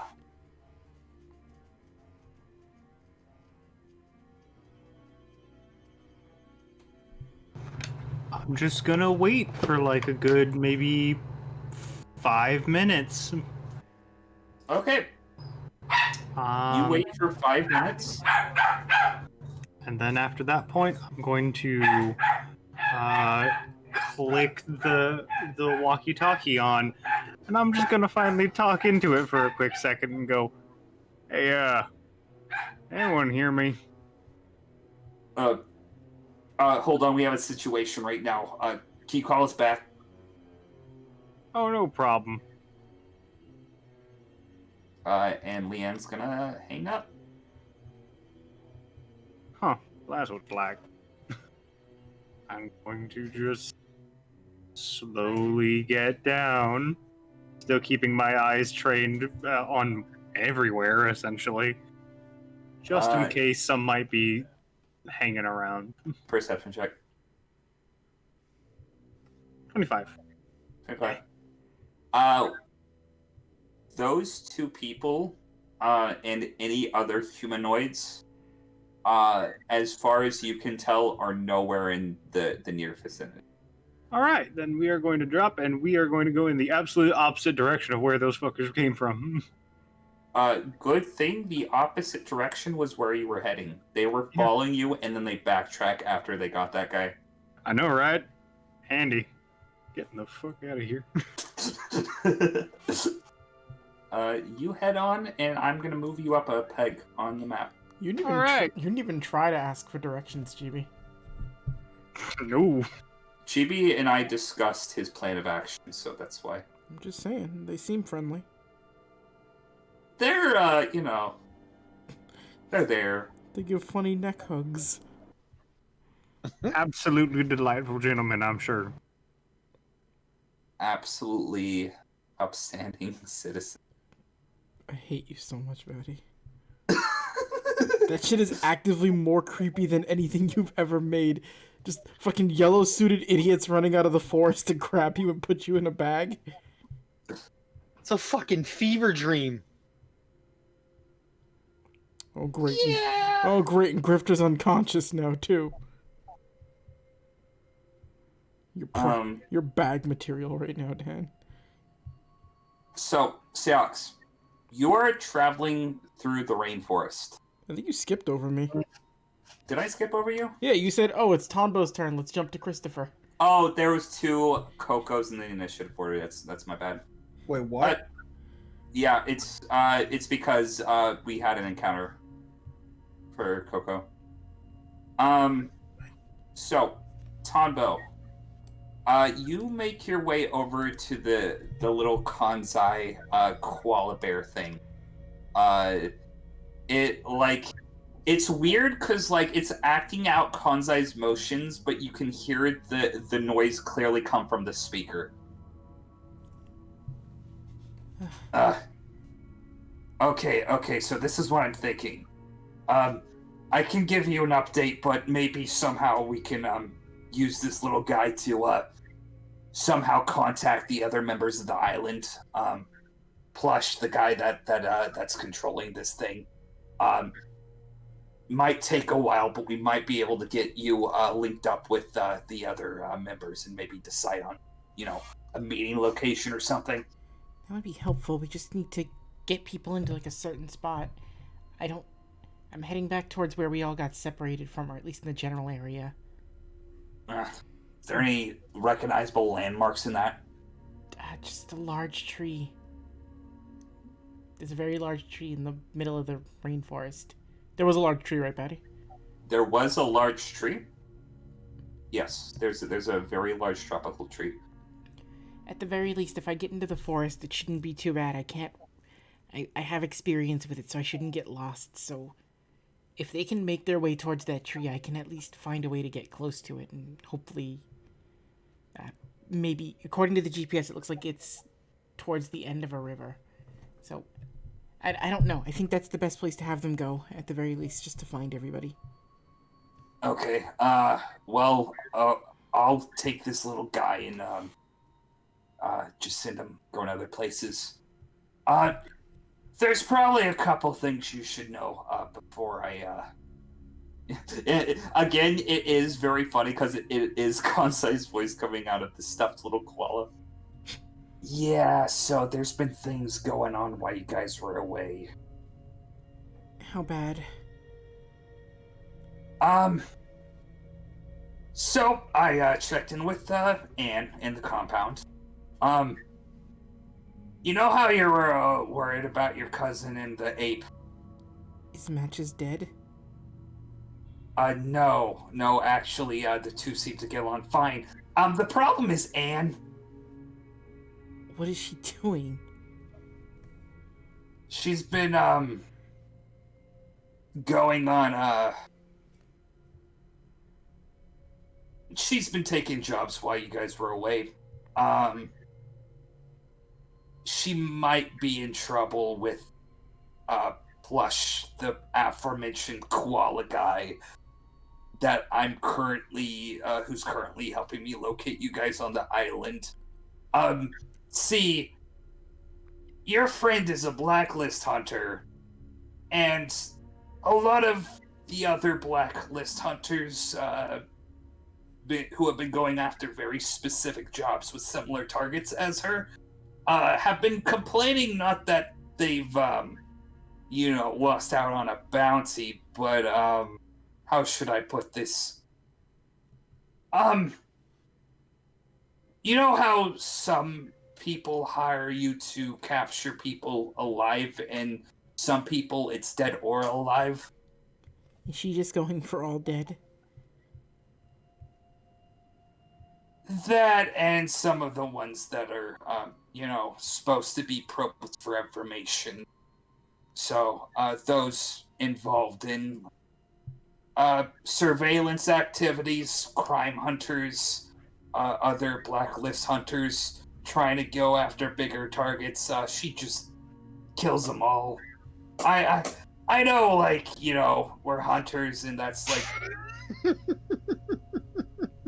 it's just she's actively ruining other people's investigations and it's actively pissing off a lot of other people. I mean, she's doing the job she's getting paid for. She is, but she's not meeting all of the parameters all the time, and she might be in some legal troubles as well. But nothing too serious, I'll have you guys know. Just, some wacky business with the Hunter Association. Yeah. I love Anne dearly, but Grifter put the ring on her, so that's his problem for right now. He'll deal with that. You want some more good news? There was good news to start with. There wasn't. There's actually no good news. I lied. What about this backup you were supposed to go get? Oh, he's already arrived on the island. I guess that is good news. He's somewhere. I don't know where, but I think it's dropped towards the middle-ish from 100.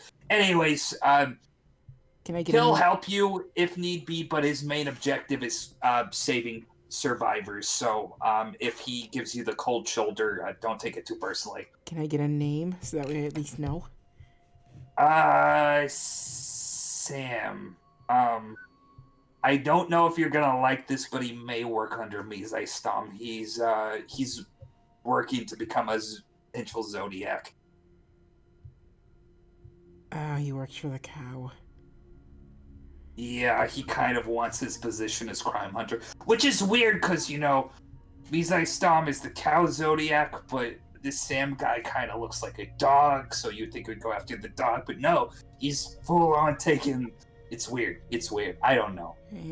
Hopefully he's not my coworker one day, but apparently he gets the job done. That's all you need to know. Well, if he's here to save survivors, then at the very least, he's not an enemy. Yeah, well, last order of business. Remember that island sea? What about it? It's currently a light show. Tourists and other people have been enamored by it, but the local government has completely shut off the island to everybody. Wait, what's going on with Island Sea? Strange occurrences may be resulting as from the death of a specific individual. Weird flashing lights at night, screaming, blinding. It's a mess. If you guys are gonna need to go back there eventually, just be careful. Alright, I'll keep that in mind. Is there any information at all you can give us that might... anything you know that could help us while we're here? At least give me an idea of what I can do. I dug up some dirt on Darrow. Oh, well, that might help if we run into him. He, when he was in his youth, he was part of some sort of street gang in a place called Diamondback City. Don't suppose you've ever heard of it. Have I heard of it, Betty? History check with disadvantage. 2. Never heard of it. No, I don't know what that is. Large, metropolis sort of area filled with, oodles and oodles of gang violence. Apparently worked his way up the chain, eventually got hired by some bigwig, and, started going, corporate. Oh, well, it's good he found a career path. Yeah. Anything else? I think that's about it. The kid, fuck, what was his name? Scraps was supposed to watch you after. TL? Yeah, he went missing. Oh no. I'm sure he's fine. He could probably handle himself, but, Scraps is competent. I'll tell him I said that. If you see Scraps, tell him to try to find TL. Well, I hear he's good at tracking, so, that should be good. Any messages you want me to send to the other people if we find them?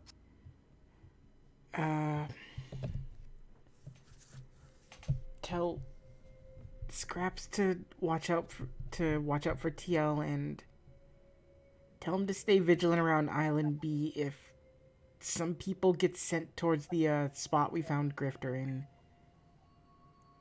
With, like... Will do. That if we send people there, like, if they tell him they're from us, to just, like, help him out a little bit. I'm trying to think.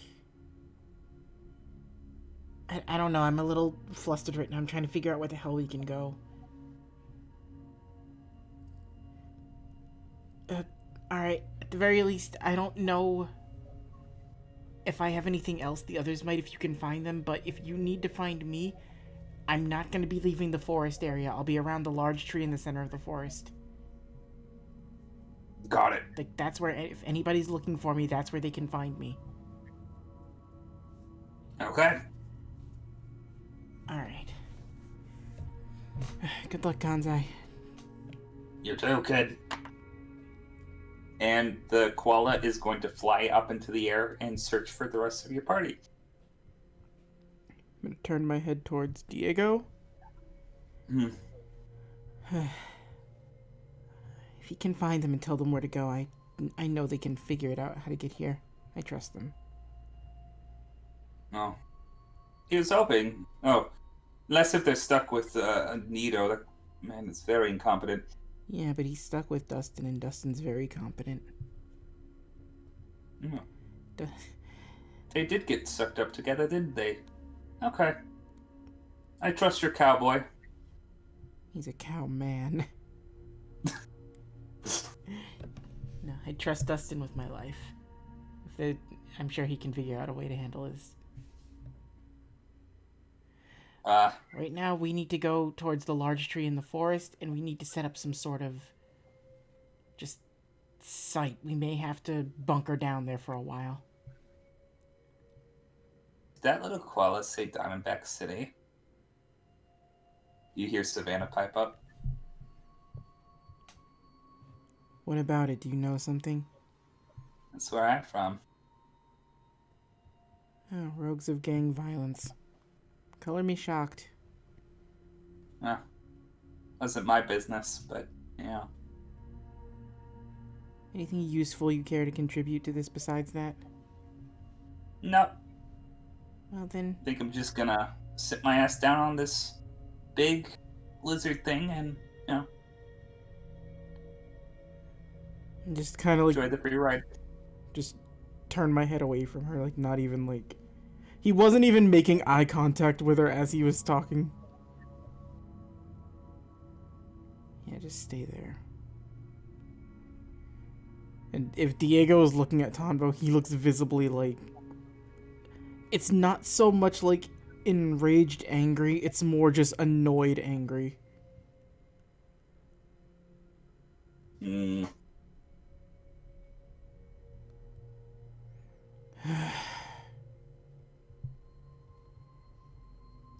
Let's just move forward. The sooner we find everybody else, the better. And I'll make one more perception check to see if I spot anything.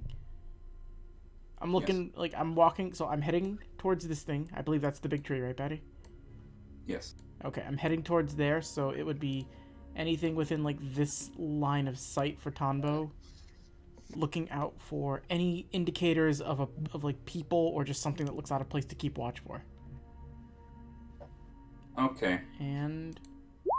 Nat 20. Nat 20. So, as you're coming around the bend of the mountain, choose either this space or this to go. We'll call it this one.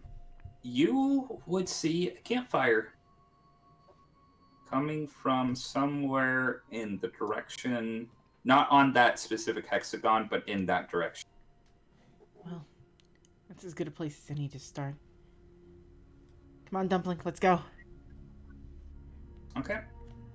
All right, you start to head down the mountain. Yep. And actually, at the top of this, you would be able to see the giant tree, just with your bare eyes. All right, we'll head towards that, see what it is, and then from there we'll move towards the giant tree. Also, we don't know that this campfire isn't somebody hostile, so be prepared to... And As I'll send out my best bunny. Well, my best bunny's going to be somewhere else, so I'll send out my 54th best bunny. Alright, we just need to be ready in case we have to do what we have to do. And Tom's got like a sick look on his face. Okay. Let's go. What bunny is he sending out? I need to know. It's important. He is sending out Hillbun. Who? So it's a hillbilly, armed with a like one of those bootleg ass muskets. Thank you. That looks like it's held together by you don't have to say anymore. You've already made him perfect. Just send So him it's Hanna-Barbera Bunny? It is. Oh, it's Hanna-Barbera Bunny. It's Hanna-Barbera Bunny. Go flee, my little bun.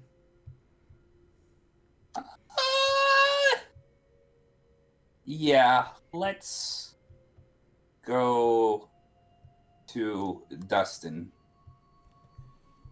Wait. No, is Seox next? I'm freaking confused. It's just because Batty got the initiative mixed up. So Yeah, Batty got the original initiative mixed up. It's supposed to go Coco, Tombo, Seox. No, Coco, Tombo, Dustin, Seox, Grifter. So yeah. Dustin, then Seox, and then Grifter again. Yeah. And my chopped liver. You're Candyman. You appear when you appear. The Candyman can. Dustin, let me copy some stuff over real quick. We're straight fucked. Straight fucked. So, you notice that it's starting to get closer. You're getting tired and sleepy. The fire is going. Let's mark the fire with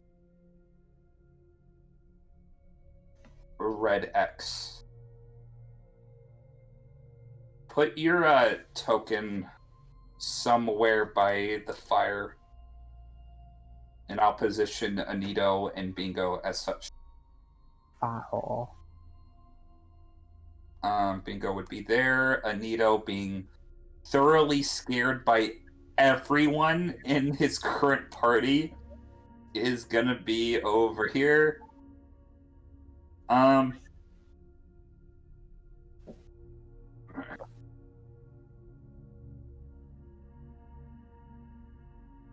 Should stay here for the night. I know, that's what I suggested.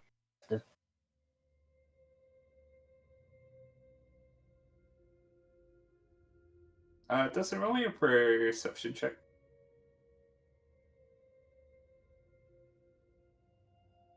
24. 24. Let me roll something real quick. Something besides the fucking music. Besides the creepy ass music. Oh, besides the techno music, yeah. You potentially would I need to look at something real quick. Okay. What did you roll? 24. 24. Okay.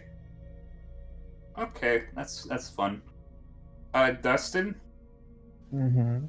You're just kind of warming up by the campfire, trying to make this situation just a little bit more bearable. It's cold. Yeah, the ground's a little uncomfortable because it's like frosted, hard grass. And you're just like looking from like into the fire, and you don't even notice this individual sit down next to you. And I'm going to show everybody. What the? Why do I get the crazy? I was hoping that they would just walk up and sit down. Oh, hey there. I don't think I've seen you around here. That tree just move. Tree didn't move. That was an accident. Wait, are you like a cowboy? That's so cool. Just takes out gun from side, hold, just not even bother looking over. I've just like sat down. It's just on the resting on my lap, pointing towards him. All right, who are you? Oh, I'm cold. Oh, my name is Mushi, though. What are you doing here? What am I? I was cold, as I had mentioned. It checks out. Say, where do you get this? He is going to pull out your artifact that you've been holding on your arm this entire time. The armband. Either you give that back now, or you have one more bullet hole in you. I don't have a bullet hole in me. Not yet. Fine. He's just gonna toss it over to you. Now, who are you, and what are you doing here?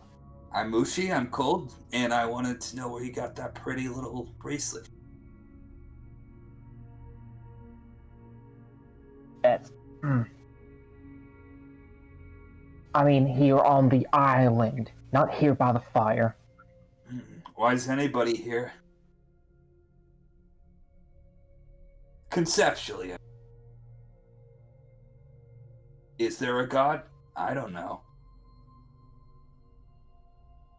All I do know is that artifacts are valuable. There's a free ride up here, so... he is going to, like, slyly, like, take out his backpack, and he is going to show you... He has probably 20 or 30 different artifacts in it. Jesus. I was gonna zip it back up and put it on his back. Yeah, there's a couple of, what's the, loud persuasion. There's a group of rowdy people, very, very easy to steal from. But, I just help myself. Huh. How did you manage to get this from me? Do you really want to know? I have a feeling I already know, but... Years of not the practice. exact, but the...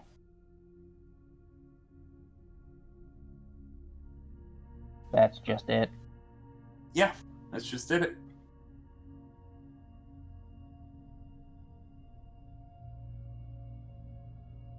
Well, I better get out of here before they catch wind of their stolen artifacts. No.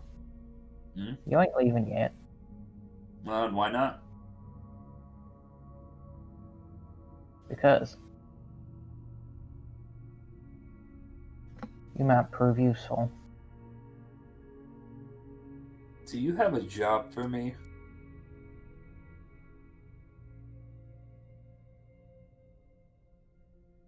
I have 2. I'm listening. Help us get out of here, out of this forest. Or at least try to help us get to the big mountain. And try and scrounge up as many of those artifacts as you can. And we can make it more worth your while after this. I was wondering where I would find a buyer. Are you some sort of entrepreneur or something? I can look at things and see how valuable they really are. Okay. That's what. Do you have a name? Dustin. Dustin. Okay. Well, here's my number. And he's actually gonna take out what looks to be a napkin, like, out of his, like, pocket. This guy, I hadn't described what he looks like. He is about like 4 or 5. He has kind of this crazy sort of. It looks like it was once a bowl haircut, but it kind of got frilled and wild. He's wearing these kind of swirly glasses and really baggy, like bodega almost looking clothes. He has a bunch of piercings also, you notice. But he looks pretty like weird, all things considered. But yeah, he gives you a napkin with his number on it. When you find your way off of this island, just give me a ring. Do business. Oh, if you want to know how to get on the big mountain, just go that way. He's going to point a specific direction. Okay. Over here. Alright. I'll make sure to give you a call. Okay. Good luck. Hang on. What? You didn't half-inch anything else from me, did you? He's gonna laugh for a second. And then he is going to toss back all of the bullets from your revolver. Son of a, you are good. That's why I'm here. Oh. Hear a legend about a Sasquatch? The hell's Sam Squanch? Well, I'd say watch out, but you don't even know what you would be watching out for. See ya. I'm gonna leave. Batty, did you Satchmo us? I might have Satchmo'd you. Batty. Why me? Batty, I need to ask you, because this is very important. If this thing exists, it's probably a magical creature. Can I tame a Sasquatch and bring it home? Let's have him kill it first. You better not, alright? That's gonna be my friend. I guess you would have to confirm it exists first. You've already got a monkey. Yeah, but I want a good one. We can get rid of Shigure and keep this. Like, we're just upgrading monkeys. We went from Chow to Shigure, and now we're gonna go from Shigure to Satchmo. Bingo's gonna look to you. Anito is currently like sleeping on the ground. By the way, he is passed the fuck out. You sure you can trust that guy? Oh hell no! Huh. He's I haven't gave us trusted anyone in years. that is smart. Well, after life, there are 2 people I trust now. Well, trust fully. My sister and my boyfriend.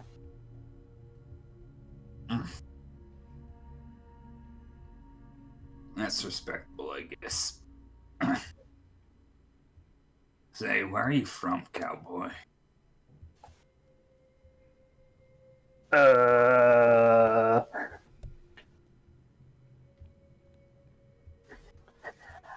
don't know the name. It's a long and rockin' tale. Now, does Dustin not know the name, or does Jack not know the name? Yes. Jack does not know the name. Okay, so fun thing. Dustin. That's all I know was it was a weird ass campsite in a desert. You lived on a campsite trailer park sort of deal. Outside of a city known as Diamondback City. Oh. So, yeah. I swear to fucking God. Okay.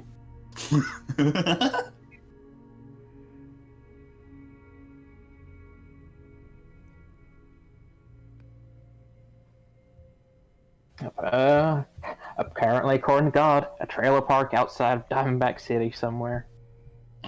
Place was a shit show. History check.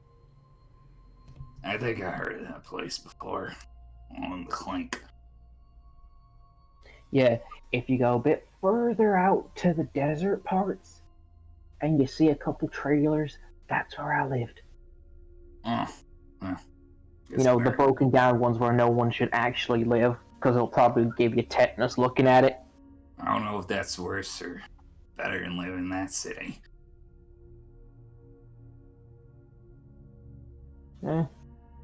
I got by.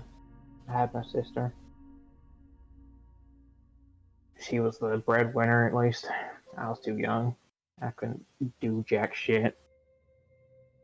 His sister, you're still around? Yeah. Lawyer. Taller than me. Prettier. She's basically an Amazon.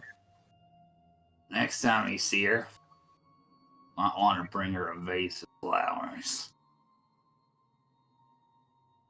Trust me, I will. I have a lot of time that we need to catch up on. I may have not spoken to her for quite a while, and you know how that is. You don't talk to family for a long time, and when you see them again, you get punched to the ground.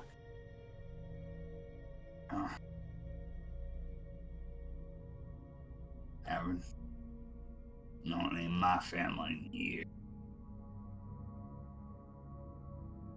Time passes by when you go down my road. Whenever close to you starts to fade away. Next thing you know, you're freezing forest next to a cowboy and a wannabe magician. I gotta say, that dude is absolutely fucking useless. Yeah, well, he's a street performer. Found him in when we were touring York New, making little money off of his weird nin ability and a couple other side tricks he was pulling. But you know, street music magicians and performers are a dime a dozen, city like that.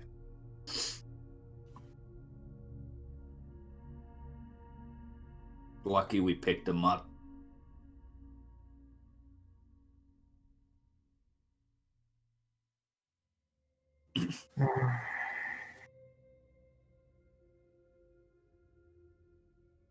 You enjoy what you do.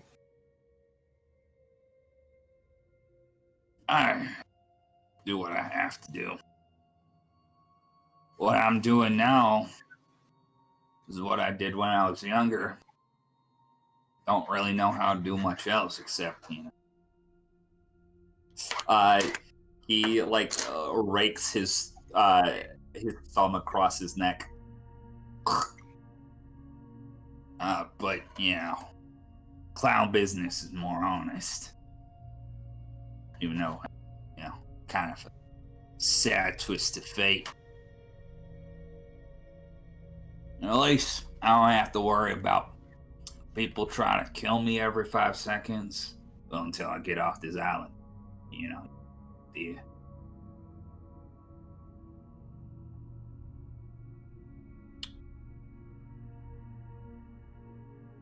Can I ask you something? Go ahead, son. You probably killed a lot of people, right? A number. Is it normal to not feel anything towards that? Or almost anything you do? It depends how you felt during your first kill.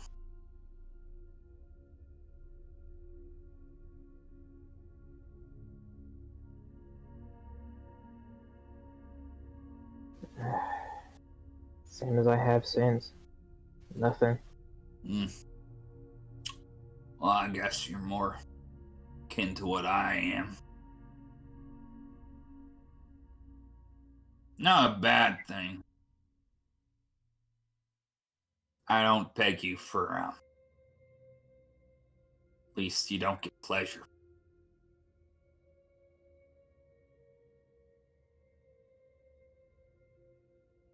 People who get pleasure from killing things are the ones you have to watch out for. I know that. That's how serial killers get born.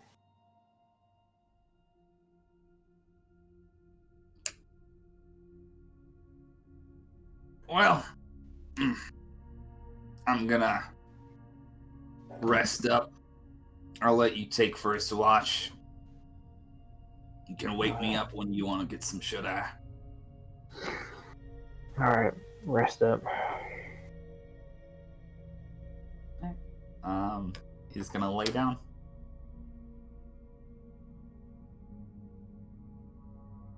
And Dustin, roll me another perception check.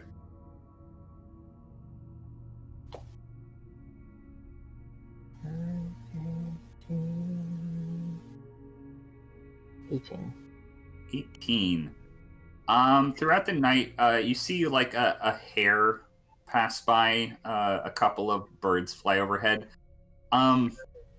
Nothing after you, but the music that you've been hearing goes all night long. Oh my god. It's very obnoxious and annoying, but somehow both Anito and Bingo are sleeping through it. How did they do it? They lived in California. Fuck. Yeah. Dustin's sleeping next door to the Bulo Empire's college fraternity where it's like...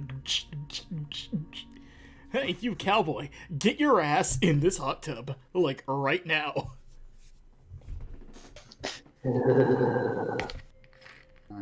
Listen, bro, the water's hot and the martinis are cold. Strip them tights off and let's see what you're working with. Okay, Seox. You're traveling through the forest. You just crossed over the river, and you feel like it's starting to get later at night. You probably should... you assess that you could either keep on moving, or you could probably camp up. Yes. Sucks. Let me check something. Because I want to make sure.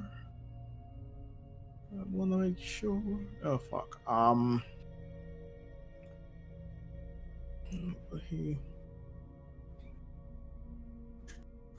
there, like, tall trees around here? Yeah, there's a couple. Like, most of the trees in this area are on the taller side. Like, they're not, like, redwood tall, but there's a pretty high canopy. Seox then is gonna, like, jump on the tallest tree he can find. Yep. And take a short rest. He's not taking a long rest. Okay.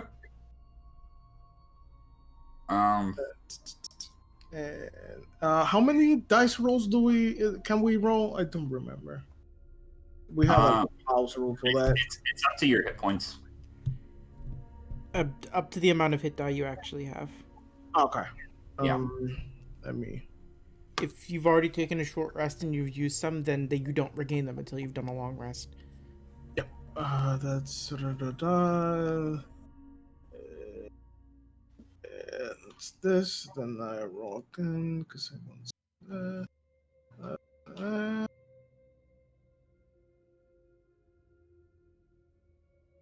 9. Okay, that's 7. Okay, Sox is just gonna take a short rest, and once it's over, he's gonna keep walking. Okay, so Seox, you post up in a tree. When you awake, you do notice something semi-unusual. Huh? So, are you sleeping like between like a branch and the tree? Yeah. You notice right in front of you, there's a rat just standing on 2 legs, staring at you. What is it doing? It's just looking at you. Can I roll something to see what the hell is he looking at? You can see it pretty clearly. He's just staring at you. Is there anything around me apart from that? You look to your left, you look to your right. He's staring at you.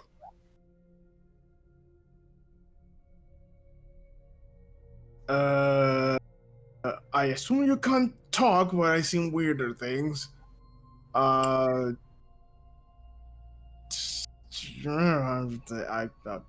don't care enough. I'm just gonna go down the tree. Okay. You do so.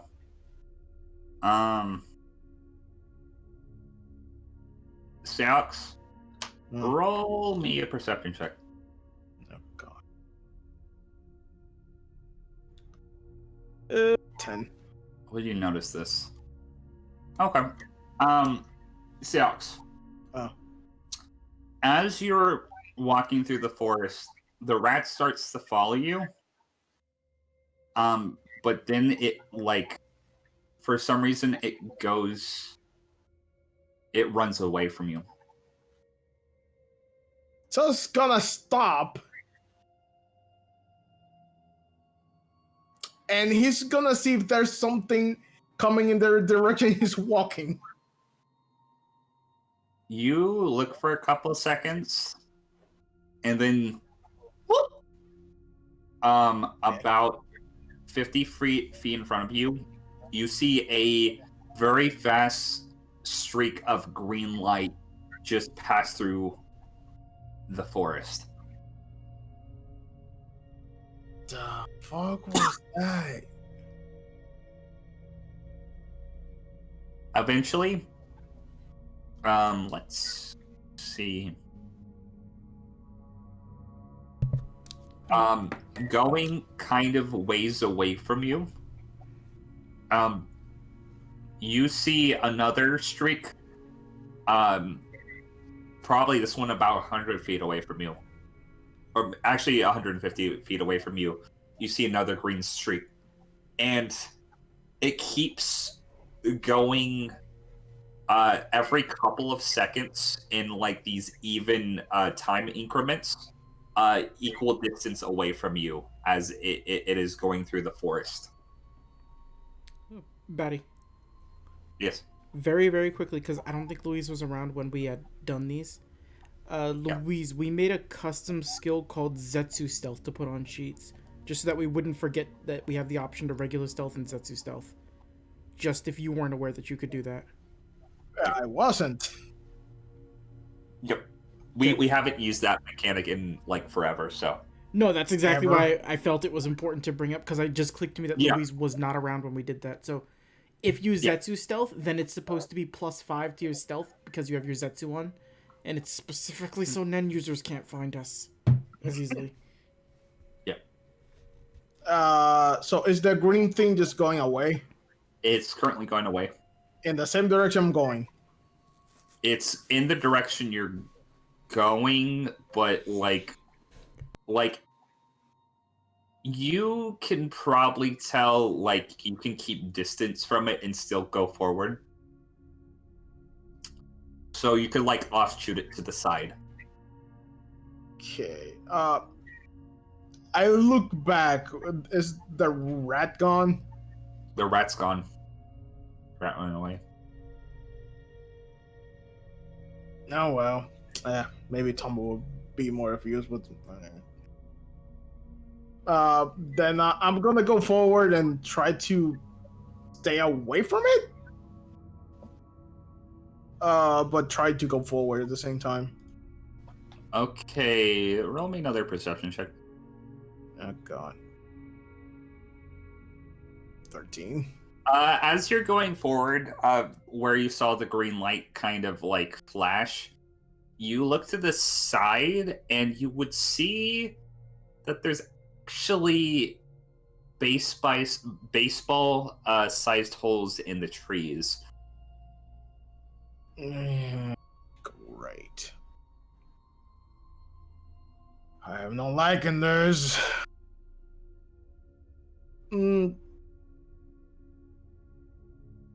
Sucks is I'm gonna do the Setsu stealth, Yes. but go south. Okay. Go Uh, ahead. Go ahead and roll Setsu stealth. So it's gonna be this plus 5. So it's gonna be 23. 23. Okay. You are at least Somewhere. or somewhere, and you start heading south. Mm-hmm. Okay. Continuing on. Let's go visit our friend Grifter, who's currently in the valley. Ash. Laying on the ground unconscious. Yeah.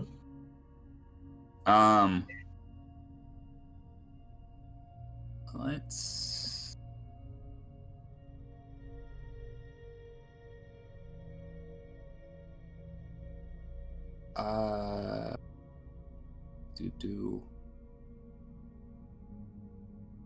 I need to set something up quick. Of course. Of course.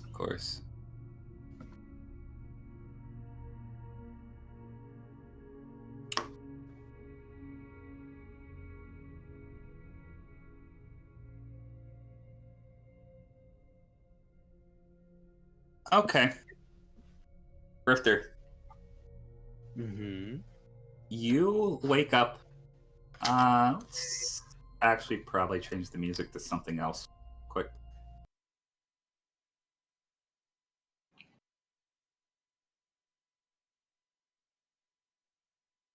Anything? Nope, not that music. I was gonna say.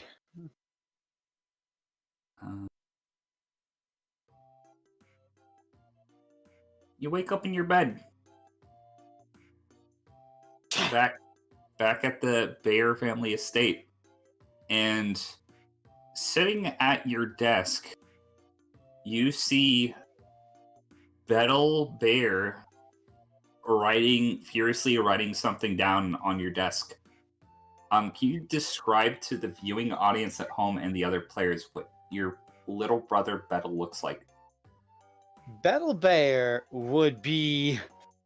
Oh, how tall would he be around this point? He'd probably be around like 5'2". He definitely has some thicker glasses on him. Do you know the kind of haircut, like not quite Weevil Underwood from Yu-Gi-Oh, but the sort of similar kind of haircut style? And it is like a darker blue. And I am I'm a little bit perturbed to find this one individual brother that would be in my room writing something.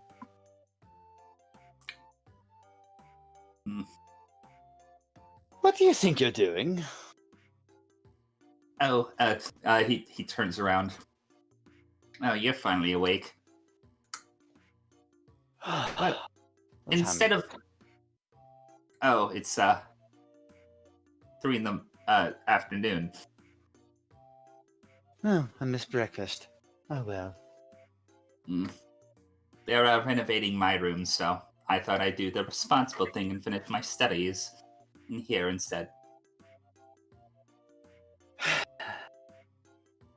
I'm sure you'll enjoy doing that in my company of my room, considering that I usually try to skip out on these sort of things. I'm very well aware, but not all of us bears can be around wasting our lives like you are. I choose to look at it as enjoying the good years of my life. Unlike everyone else under this roof. It's no shame in planning early, Grift. Before you know it, you're going to be out on the street, and Father's state will go to somebody who's a little bit more deserving of it. Let me tell you something. If you want it, it's all yours.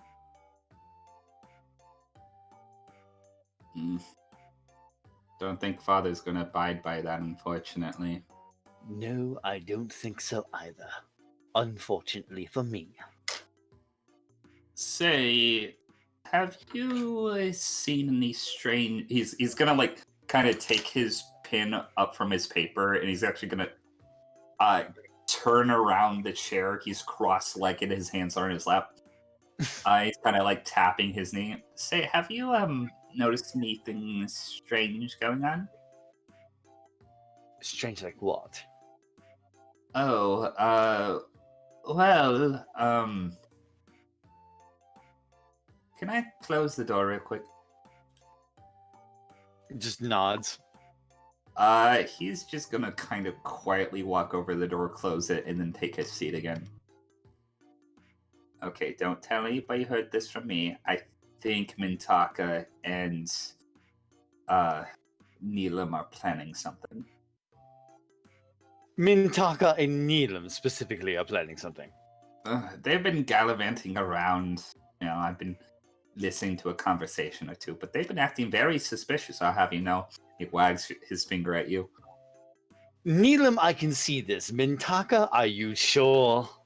Well, I know Mintaka isn't the brightest bulb in our family, but If he's suspiciously going around planning anything, it's probably a surprise party.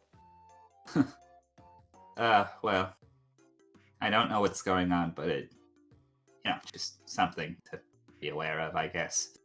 He's gonna kind of like start fiddling with his fingers. It better not be one of those social affairs. I really, really hate those. Question. Yes. Why did you think Father chose you for the estate and not... Well, I don't even want to say me, is how he is about that, but... And let me guess, not Neelam. Yes.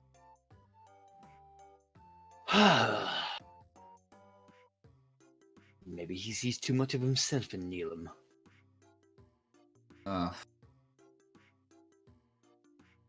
That almost scares me more than my theory. Terrifying, isn't it? Yes. I was thinking, maybe he wants you to have it because you're the least worthy. Well, not to be rude or anything, but... No, go on. It's the talk of the town, isn't it? Well, you seem not the least worthy, but more the least adamant about taking over the family estate. Even Mintaka, even though, he wants to go out and do other things, I'm sure he wouldn't mind having the household and most of our assets, along with the company, under his thumb.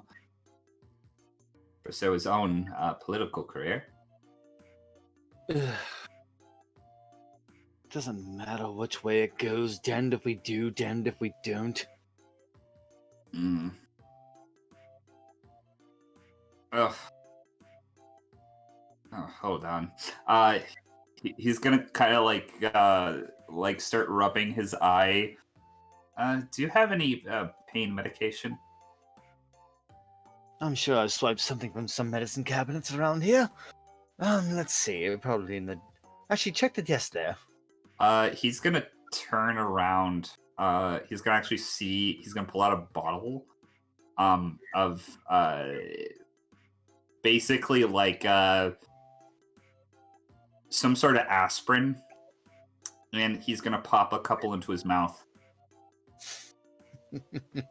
Don't even read it first. It's taken after me. I'm not really in the mood to debate things. And you're gonna hear a thud. Better. Hey, Grifter's going to get up and walk over to him and put a hand on him. He isn't moving. Going to turn him around. There is a something on his forehead. It's a hole.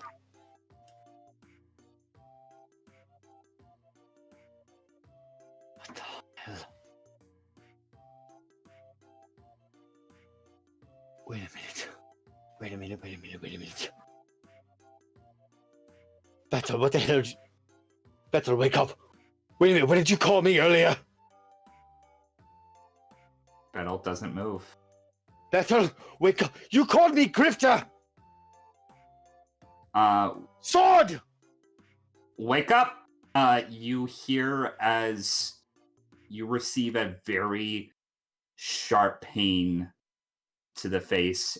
You open your eyes and you're back on the island. Leanne is leaning over you. What happened? Well, that's some music. That's not the music. Wrong one, goddammit.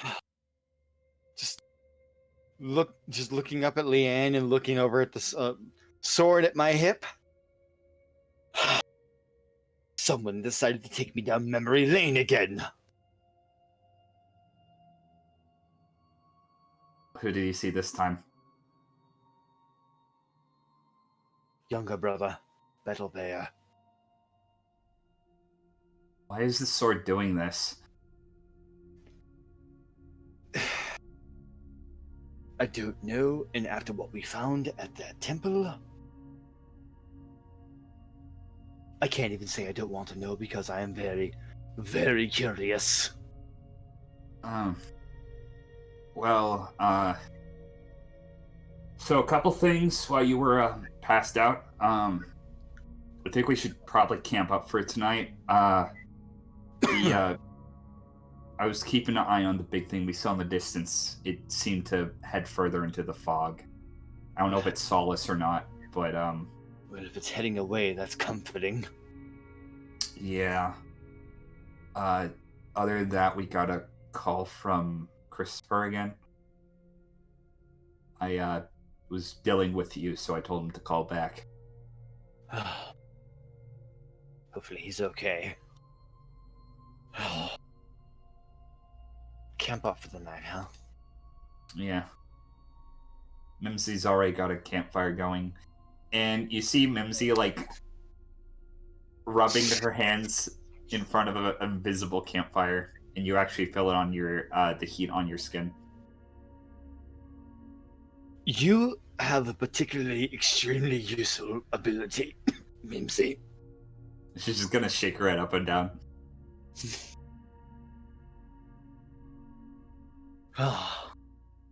Invisible fire.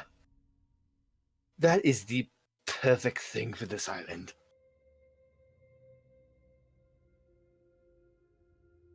So,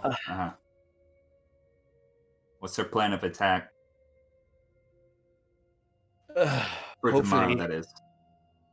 Well, hopefully after we've camped, the fog will have cleared up a bit and we can try to make heads or tails in the direction of the sun.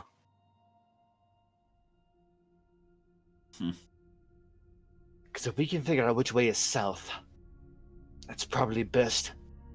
There was... Let's see. There was that tree with the webbing.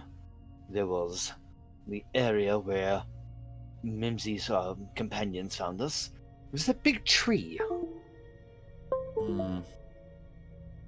What's a big tree? That's a landmark if I've ever seen one. Well, I guess it's a place to start. If we don't find them at the tree, we can look other places. Yes. Hopefully, if they were around anywhere, they would have left some signs.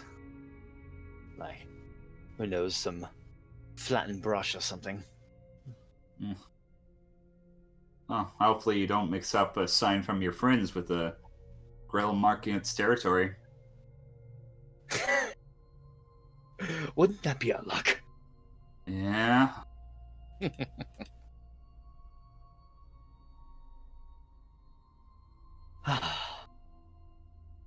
You know, I'm almost half tempted to try something crazy with this sword.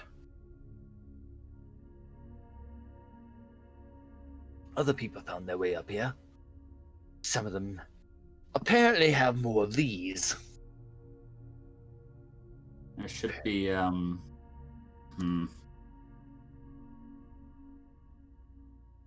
8 more, I believe. If we're going off of the royal family, that is. Yes. Well, since we're here anyway, might as well try something. More of these. Try a different magnetic needle. And I'm going to hold out the giant's hairpin to see if maybe, just maybe, there's any artifacts nearby. Okay, let me check.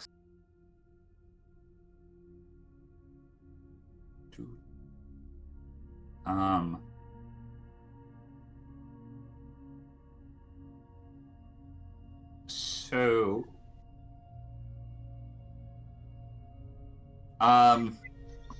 you feel a very weak signal, but so this is a kind of almost like football-shaped valley, right? Mm-hmm. You feel a very weak pull in 2 different directions. One is towards the length of the kind of this football-shaped valley, and the other is towards like the width. And the width would be a smaller distance. Slightly.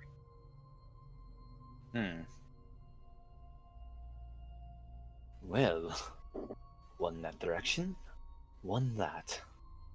Something to potentially check out in the morning.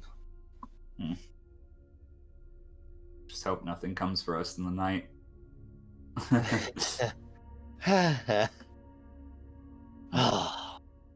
Alright.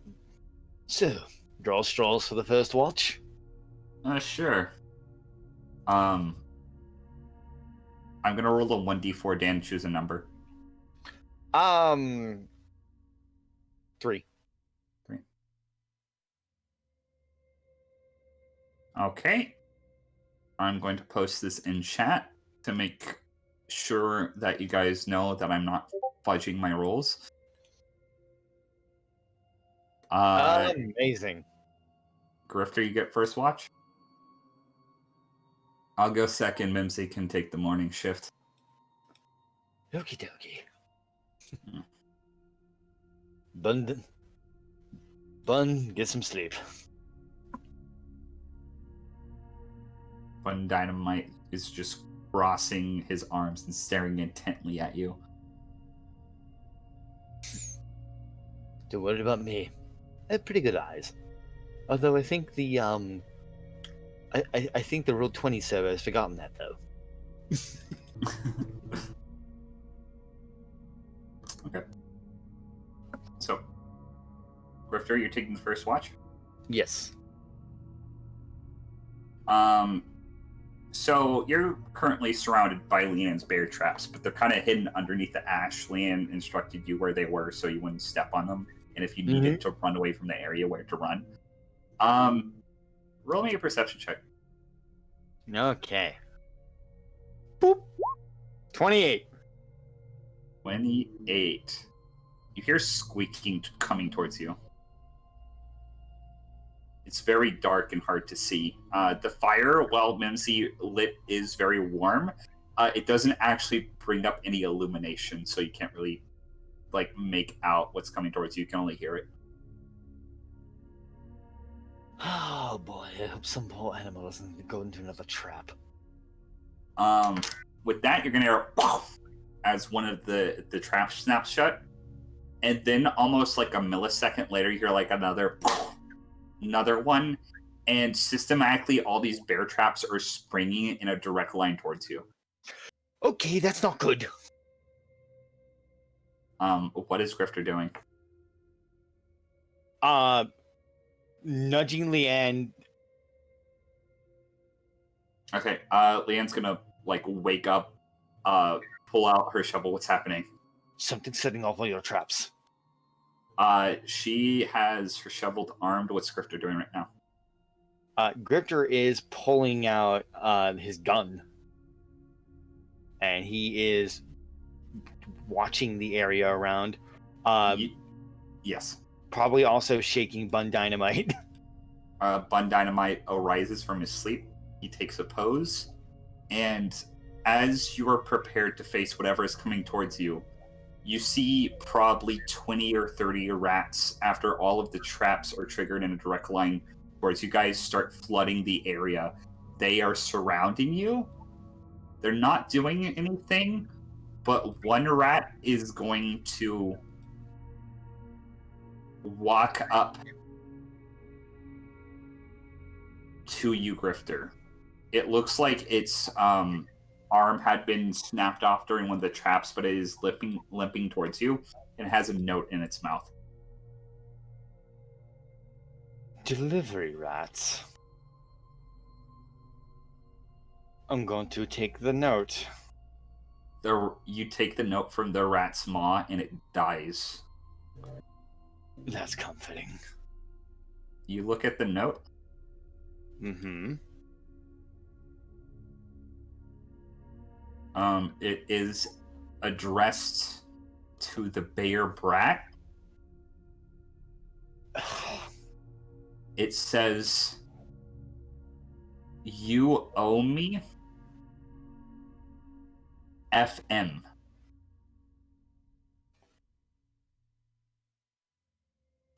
FM?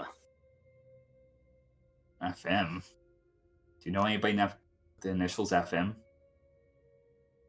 Who the hell is an FM? I don't know any of those initials. Wait, check the back. Turning the note around. You realize the back of the note it's not a note, it's a photograph.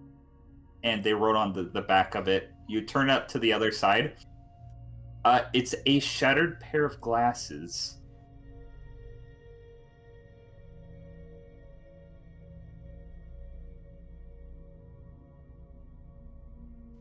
Huh.